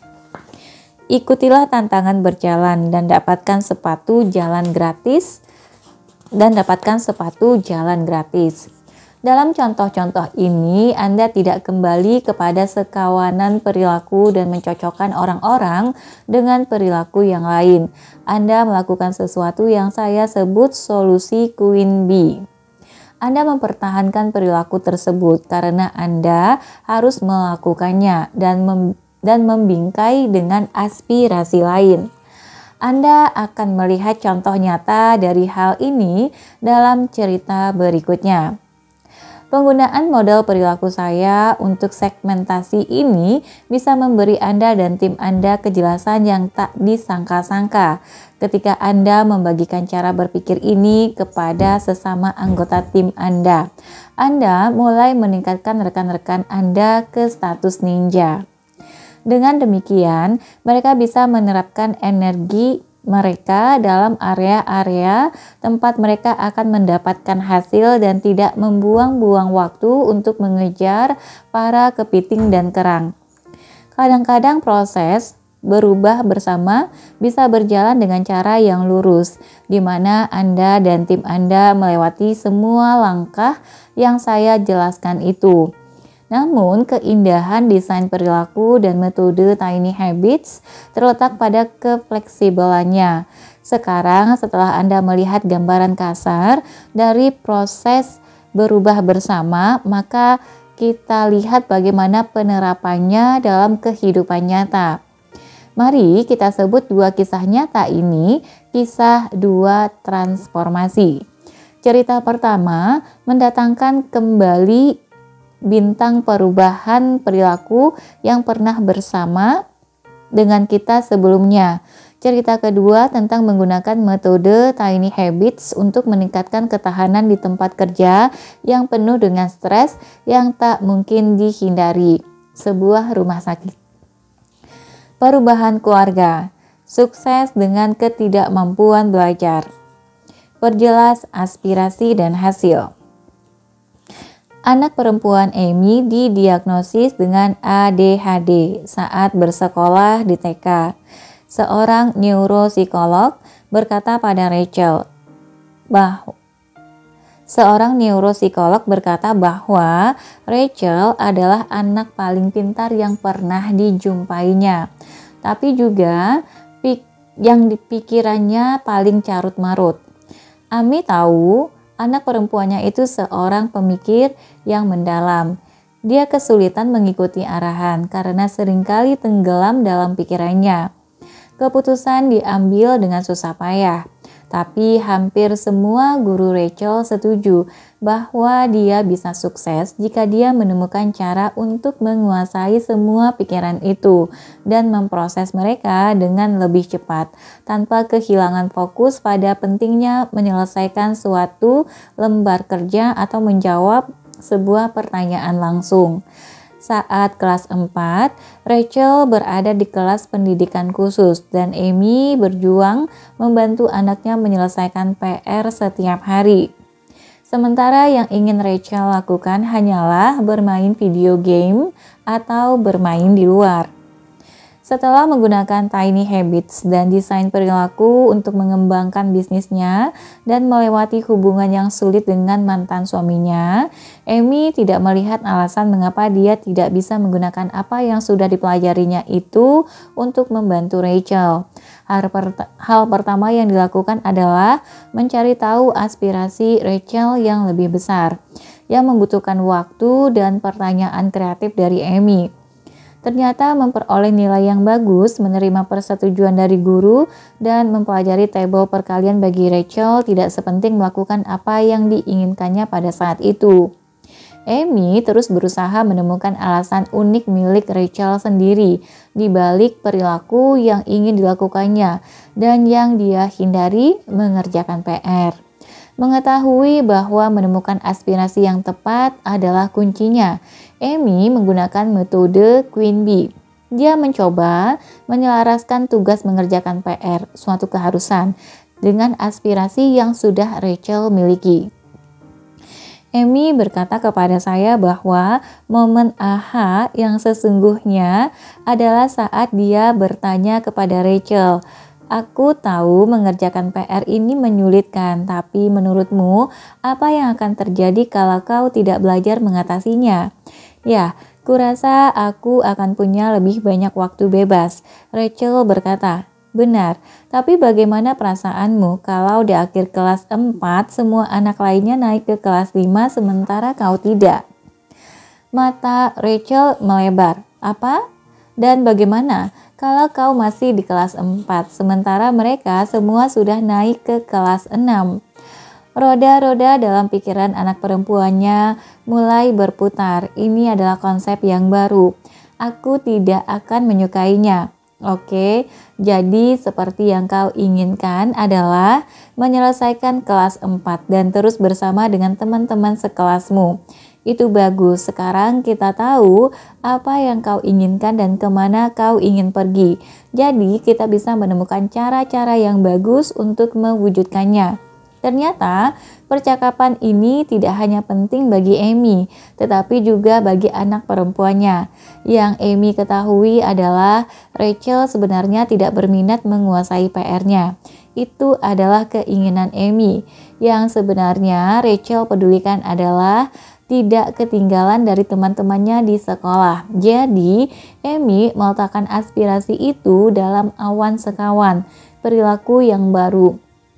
Dan dari sana, dia bisa berbicara kepada Rachel tentang perilaku spesifik yang bisa membantunya mencapai hasil tersebut. Lanjut, cocokkan dengan perilaku spesifik. Karena mengerjakan PR sepulang sekolah merupakan perilaku spesifik dalam sekawanan perilaku yang mengawali perjalanan berubah bersama mereka, Amy dan Rachel memulai dengan hal itu. Jadikanlah mudah dilakukan. Langkah berikutnya adalah menjadikannya lebih mudah dilakukan bagi Rachel. Rintangan terbesar adalah rentang perhatian. Dengan tantangan yang dihadapi Rachel dalam belajar, terus berfokus merupakan perjuangan tanpa henti, terutama setelah seharian di sekolah. Jadi, Amy bereksperimen dengan membagi-bagi PR menjadi tugas-tugas yang lebih kecil. Mereka akan mengerjakan tugas setiap 10 menit. Menata peralatan sekolah di meja kaca tempat Rachel mengerjakan PR atau membuat daftar lembar kerja yang perlu diselesaikannya. Mereka mencoba mengambil istirahat 5 menit untuk melompat-lompat di trampolin di antara sesi kerja. Mereka mencoba menggunakan flashcard dan video. Mereka mencoba mengerjakan PR di komputer dan di kertas. Di sepanjang perjalanannya, mereka memperkuat semua celah yang mereka temukan dalam rantai kemampuan. Dalam semua ini, Amy membuat proses berpikirnya terlihat jelas bagi anak perempuannya dan meminta masukan dari Rachel. Kalau Rachel menolak melakukan sesuatu, Amy akan membuat persetujuan dengannya. Mereka akan mencobanya dengan cara Rachel selama 5 hari dan dengan cara Amy selama 5 hari. Kemudian, membandingkan mana yang lebih efektif. Amy paham bahwa dia tidak hanya membantu Rachel mengerjakan PR-nya, tetapi juga mengajari Rachel cara bereksperimen dan mengatur perilakunya sendiri. Dia mengajarkan kepada Rachel keterampilan perubahan. Lanjut, temukan dorongan Anda. Menemukan sebuah tempat dalam rutinitas Rachel sepulang dari sekolah adalah sesuatu yang penting. Kalau mereka menunggu untuk mengerjakan PR sampai setelah makan malam, itu akan menjadi bencana. Tidak peduli teknik menjadikannya mudah, apapun yang mereka coba, Rachel terlalu capek untuk bisa berfokus dengan sukses. Jadi mereka tahu bahwa PR perlu diselesaikan segera setelah pulang dari sekolah. Dengan hal itu sebagai tempat untuk memulai, mereka menjadi semakin detail. Amy menggunakan format resep Tiny Habits. Setelah titik-titik, saya akan melakukan titik-titik untuk setiap perilaku mengerjakan PR yang mereka hadapi. Mereka mencoba memindahkan mengerjakan PR setelah beberapa selingan yang berbeda-beda. Kemudian mengulang-ulang sampai mereka menemukan resep yang efektif. Setelah kita melompat-lompat di trampolin selama 5 menit, saya akan mengeluarkan lembar kerja dari tas. Sambil mengeksplorasi bersama-sama, mereka belajar cara membagi-bagi PR dalam berbagai kebiasaan yang lebih kecil seperti menata peralatan sekolah, membuat daftar tugas, menyelingi tugas-tugas itu dengan aktivitas menyenangkan yang singkat adalah hal yang sangat penting. Merayakan kemenangan bersama-sama. Amy juga memastikan mereka menyertakan perayaan dalam dosis besar dalam resep kebiasaan mengerjakan PR mereka. Mereka bermain dengan tos, tarian konyol, dan kolom stiker untuk menemukan perayaan yang paling efektif untuk setiap kemenangan. Rachel yang sifatnya memang lucu dan manis menerima perayaan dengan senang hati. Amy juga memastikan untuk mengaitkannya dengan sangat jelas kepada perilaku yang baru saja dilakukan oleh anak perempuannya, memberi Rachel perasaan shine yang kuat dan memasukkan kebiasaan baru itu dengan lebih efektif. Lanjut, lakukan pemecahan masalah, pengulangan, dan perluasan. Rachel dan Amy terus-menerus kembali kepada sekawanan perilaku dan menambahkan berbagai kebiasaan baru yang membantunya menyelesaikan PR dan menuntunnya kepada semakin banyak kesuksesan di kelas. Beberapa kebiasaan ini akhirnya tertanam dalam kehidupan akademis Rachel. Satu kebiasaan yang mereka ciptakan saat kelas 4 membantu Rachel mengatur waktu dan menyelesaikan tugas. Resepnya adalah setelah pulang dari sekolah, ekor tindakan, melepaskan tas ransel, saya akan mengecek daftar PR dan menuliskan perkiraan waktu yang akan saya butuhkan. Perayaannya sudah termasuk di dalamnya. Begitu Rachel menebak berapa lama waktu yang dibutuhkan untuk menyelesaikan PR-nya, dia bisa bersemangat tentang segala hal lain yang bisa dia lakukan dengan sisa waktunya malam itu. Ini hanyalah sebuah angka yang tertulis di daftar, tapi itu membantu Rachel belajar mengatur waktu. Rachel pun semakin pintar memahami berapa lama waktu yang dibutuhkan tugas-tugas akademis tertentu dan memprioritaskan kegiatan-kegiatannya sesuai dengan perkiraan itu. Mulanya, Amy akan membantu Rachel memeriksa estimasi waktu setiap beberapa hari sekali dan mendiskusikan mana prediksi Rachel yang salah, mengapa salah, dan bagaimana dia bisa memperbaikinya. Dengan membantu Rachel mengambil alih kebiasaan ini, dengan segera Amy bisa mundur. Ini mengurangi sebagian tekanan dalam hubungan mereka karena semakin Rachel pintar memahami kapasitas serta motivasinya, semakin sedikit Amy harus terlibat. Amy juga melihat bagaimana hal ini memperbaiki kemampuan anaknya dalam mengatur waktu secara keseluruhan. Entah itu untuk bersiap-siap pergi ke sekolah atau membersihkan kamarnya. Berbagai kebiasaan yang sudah Rachel pupuk di area akademis menyebar ke bagian-bagian lain dalam kehidupannya. Ketika Rachel kelas 6, dia sudah tidak lagi berada di kelas pendidikan khusus. Rachel tidak hanya berintegrasi dengan baik di kelas-kelas biasa, tapi dia juga mengambil kursus-kursus advanced placement dan lulus dengan nilai yang tinggi. Ketika mulai menggunakan Tiny Habits untuk membantu Rachel, Amy tidak menduga atau bahkan bermimpi tentang transformasi semacam itu. Dia hanya ingin agar anak perempuannya menemukan cara menggunakan bakat-bakat yang dimilikinya. Walaupun tinggal kelas tidak akan menjadi krisis, akan menjadi sumber penyesalan yang tak ada habisnya bagi Amy jika dia tidak membantu anaknya mencapai potensi terbaiknya. Dan Amy sudah berhati-hati dalam melakukannya. Jika dia bersikap keras terhadap Rachel, usaha itu pasti akan menjadi sumber kegelisahan dan ketegangan yang tak ada habisnya. Dan pada akhirnya mungkin akan gagal. Amy menemukan kegembiraan besar dalam proses berubah bersama dan Rachel menemukan begitu banyak kesuksesan. Sampai-sampai Amy berharap dia mengetahui Tiny Habits lebih awal supaya dua anaknya yang lebih besar bisa mendapatkan keuntungan yang sama.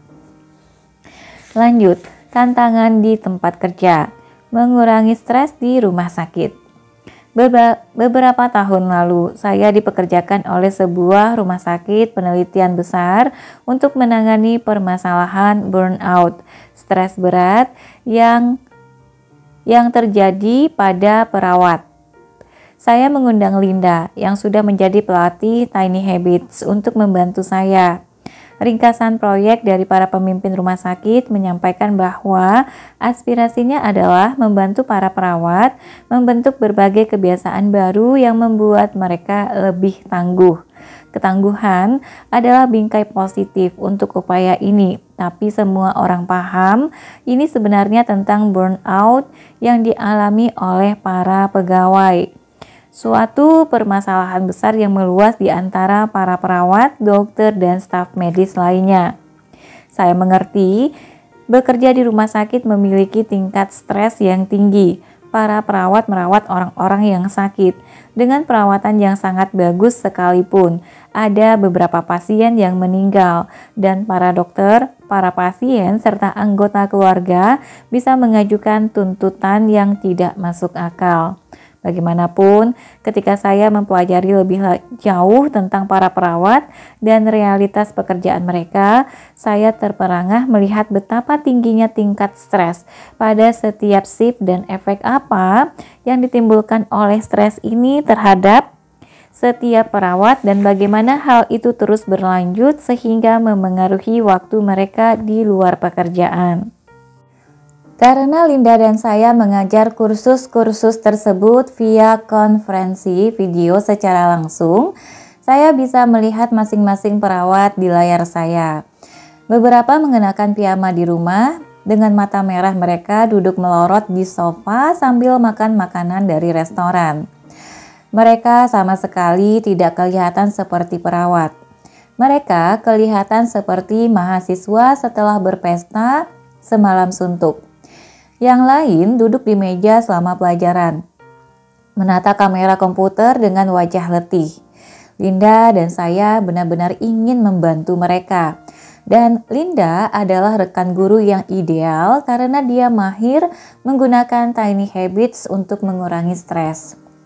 Para perawat sepenuhnya memahami bahwa dengan merawat diri sendiri dan satu sama lain, mereka bisa merawat para pasien dengan lebih baik. Tapi mereka tidak tahu bagaimana caranya menerapkan aspirasi tersebut dalam praktik nyata. Kami melatih mereka dalam metode Tiny Habits selama 1 jam setiap minggu dalam rentang waktu sebulan. Dan selama minggu itu, mereka berlatih menjadikan perilaku kecil, membuat resep-resep, melatih urutan jangkar kebiasaan, perayaan, dan pemecahan masalah. Kami mulai mengenal para perawat tersebut sebagai manusia. Kami belajar tentang beberapa kebiasaan mereka yang ada di tempat kerja. Mereka nyaris tidak pernah beristirahat. Mereka menggunakan perangkat lunak komputer yang lawas dan menjengkelkan. Dan yang paling mengagetkan bagi saya, biasanya mereka tidak minum air sedikit pun sepanjang shift 12 jam. Para perawat tahu ini bukan perilaku yang sehat, tetapi ada sesuatu dalam budaya rumah sakit itu yang mendorong mereka hingga ke batas akhir. Kalau mereka tidak minum air, mereka tidak perlu pergi ke kamar mandi. Dengan begitu, mereka berpikir mereka bisa membantu lebih banyak pasien dan percaya bahwa rekan-rekan mereka akan mengagumi pengabdian mereka. Akan tetapi pengabdian ini mahal harganya. Banyak di antara mereka pulang ke rumah setelah shift yang panjang dan tidak mampu bercengkrama dengan pasangan serta anak-anak mereka. Mereka mengalami sakit kepala dan beberapa mengalami kesulitan tidur. Untuk membuat pelatihan Tiny Habits lebih mudah bagi mereka, saya menciptakan alat pembuat resep. Linda dan saya meminta para perawat itu menuliskan daftar berisi jangkar, yaitu rutinitas yang mereka lakukan setiap hari di tempat kerja. Di bagian kiri lembar kerja. Setelah saya memarkir mobil, Setelah saya login ke komputer, Setelah saya menemui setiap pasien, setelah saya melakukan EKG, setelah saya menjawab panggilan pasien, setelah saya mencuci tangan, Kemudian Linda dan saya bekerja bersama para perawat itu untuk menemukan perilaku kecil apa yang bisa mereka lakukan untuk mengurangi stres. Kami membuat sebuah daftar panjang, kemudian menempatkan sebagian dari daftar itu dalam format resep di bagian kanan lembar kerja. Saya akan mengambil napas dalam-dalam. Saya akan tersenyum kepada orang yang berada paling dekat dengan saya. Saya akan minum seteguk air. Saya akan meminta bantuan. Saya akan berkata terima kasih. Dengan kedua bagian itu, para perawat bisa mencocokkannya dengan memasangkan jangkar di sebelah kiri dengan perilaku kecil di sebelah kanan. Dengan cepat, para perawat bisa membuat resep yang bisa mereka coba saat bekerja. Sambil saling membantu, para perawat itu kemudian membagikan apa saja resep-resep yang efektif. Inilah beberapa resep yang mereka buat. Setelah saya memarkir mobil di tempat kerja, saya akan memejamkan mata dan mengambil 3 tarikan napas untuk relaksasi.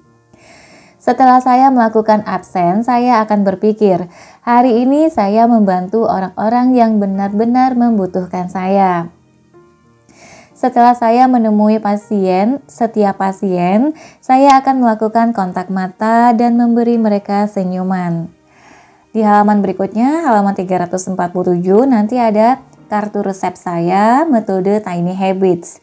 Setelah saya memarkir mobil di tempat kerja, ini adalah momen jangkarnya, yaitu rutinitas yang sudah ada dalam kehidupan Anda yang akan mengingatkan Anda untuk melakukan perilaku kecil, kebiasaan baru yang akan Anda bentuk.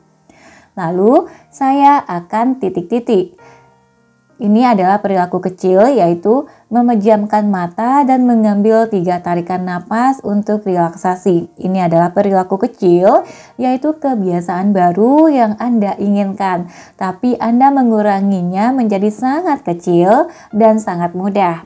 Lalu dilanjutkan dengan untuk memasukkan kebiasaan itu dalam otak, saya akan langsung tersenyum.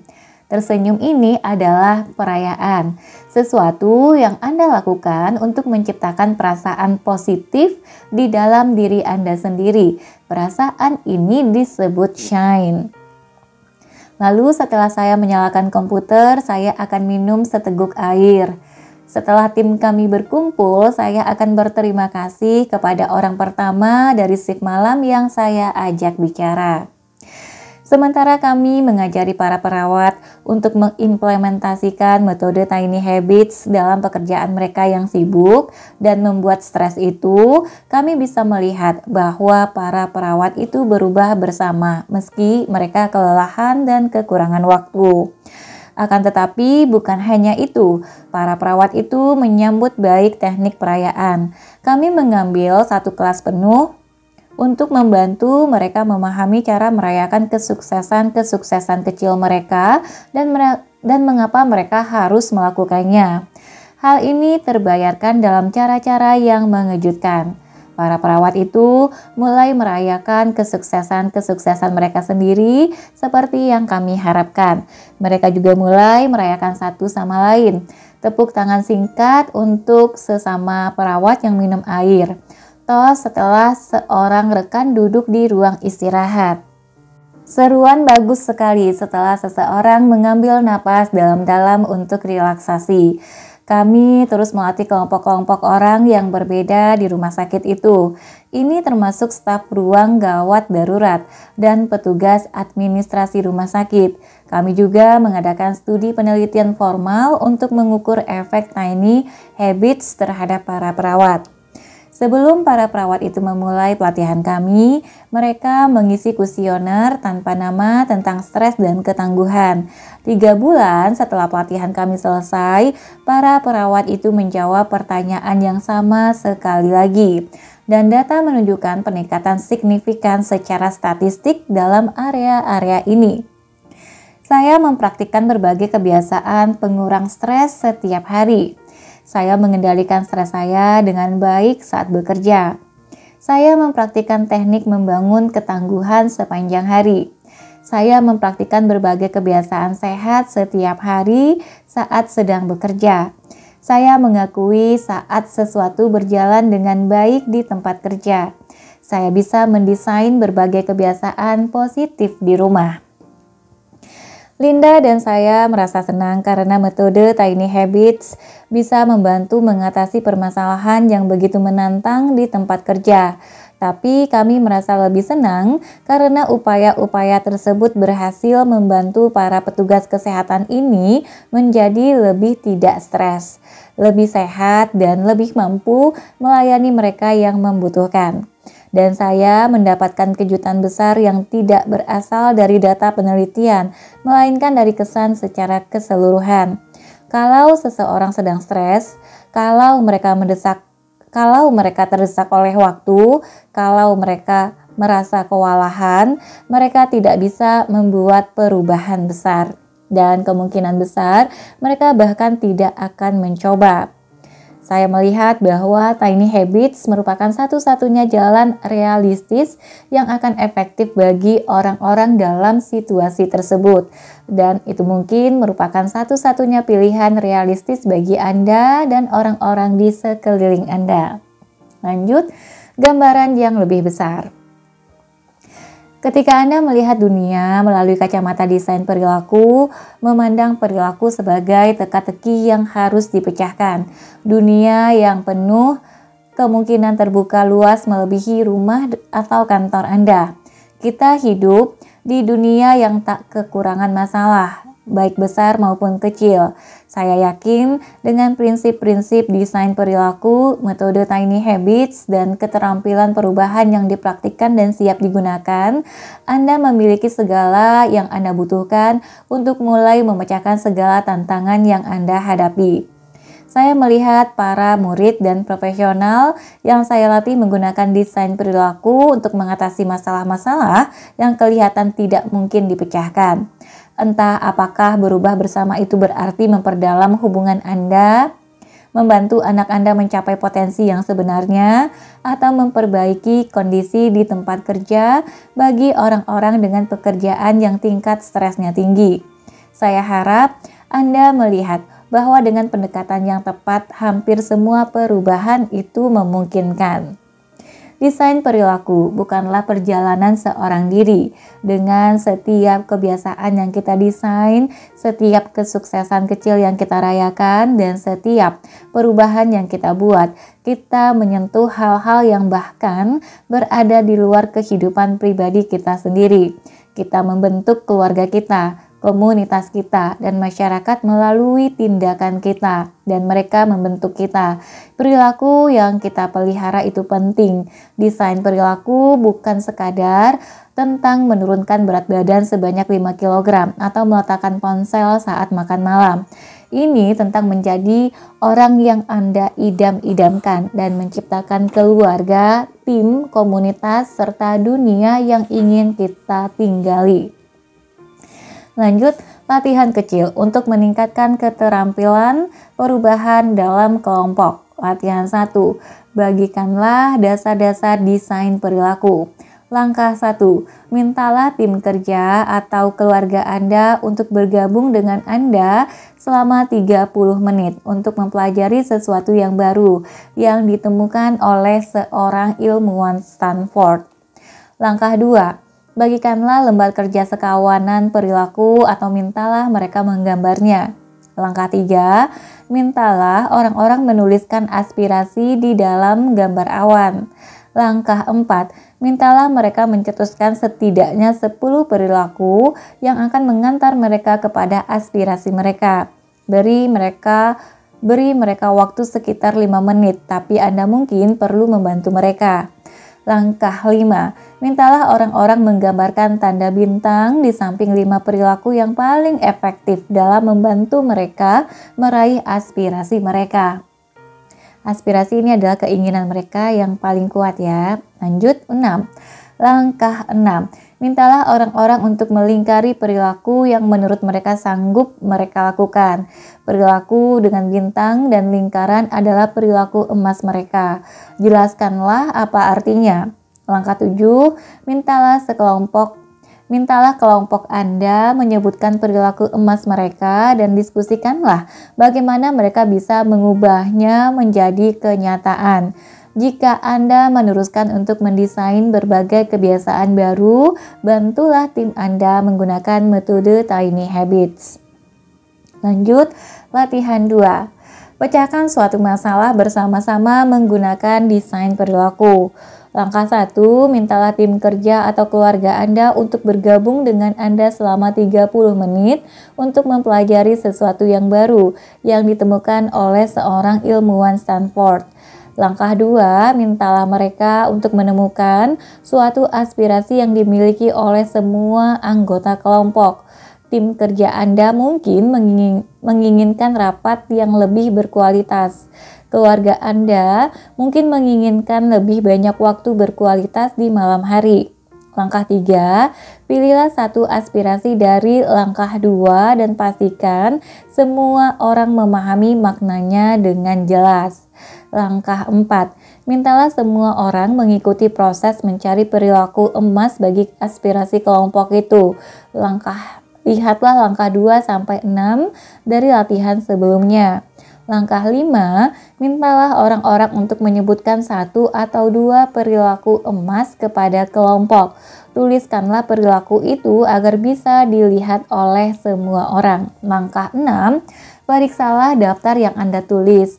Bertanyalah kepada tim atau keluarga Anda bagaimana kelompok Anda bisa mewujudkan perilaku emas itu menjadi kenyataan. Berdiskusilah dan buatlah sebuah rencana. Latihan 3. Ciptakanlah keselarasan tim untuk memutuskan perilaku apa yang perlu diubah. Langkah 1, putuskanlah aspirasi tim Anda sebelum mereka berkumpul untuk tim kerja. Aspirasi itu mungkin komunikasi yang lebih positif atau membuat kemajuan dalam proyek-proyek yang benar-benar penting. Langkah 2, lakukanlah mengayunkan tongkat sihir terhadap sekumpulan perilaku seorang diri atau mintalah seseorang untuk membantu Anda mencetuskan ide-ide. Langkah 3, pastikanlah sekali lagi bahwa perilaku ini spesifik. Kemudian tuliskanlah masing-masing perilaku itu di selembar kartu atau setengah lembar kertas. Langkah 4, kumpulkanlah tim Anda dan jelaskan aspirasinya kepada kelompok Anda. Langkah 5, bagikan kartu-kartu itu sehingga setiap orang memiliki jumlah kartu yang kurang lebih sama. Langkah 6, pimpinlah kelompok Anda melakukan pemetaan fokus seperti yang dijelaskan dalam bab ini. Untuk detail-detail lebih lanjut tentang memimpin suatu kelompok melakukan pemetaan fokus, pergilah ke focusmap.info. Langkah 7, begitu tim Anda sudah mengidentifikasikan sekumpulan kecil perilaku di sudut kanan atas, perilaku emas, bertanyalah bagaimana kelompok Anda bisa mewujudkan setiap perilaku menjadi kenyataan. Langkah 8, berdiskusilah dan buatlah sebuah rencana.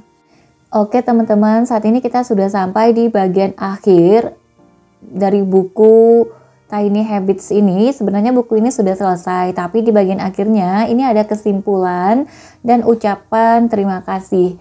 Nanti untuk kesimpulan dan ucapan terima kasih ini akan dibacakan pada video yang berbeda ya teman-teman.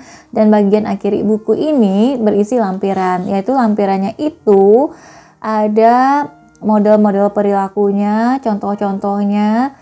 Nanti untuk contoh dan bagian-bagian ini tidak akan dibacakan semuanya karena harus dilihat gambarnya langsung. Kalau udah punya bukunya bisa cek di bagian akhirnya ya. Oke, sampai di sini dulu untuk informasinya. Sampai jumpa di bagian berikutnya nanti.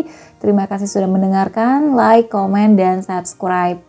Sampai jumpa. Assalamualaikum warahmatullahi wabarakatuh.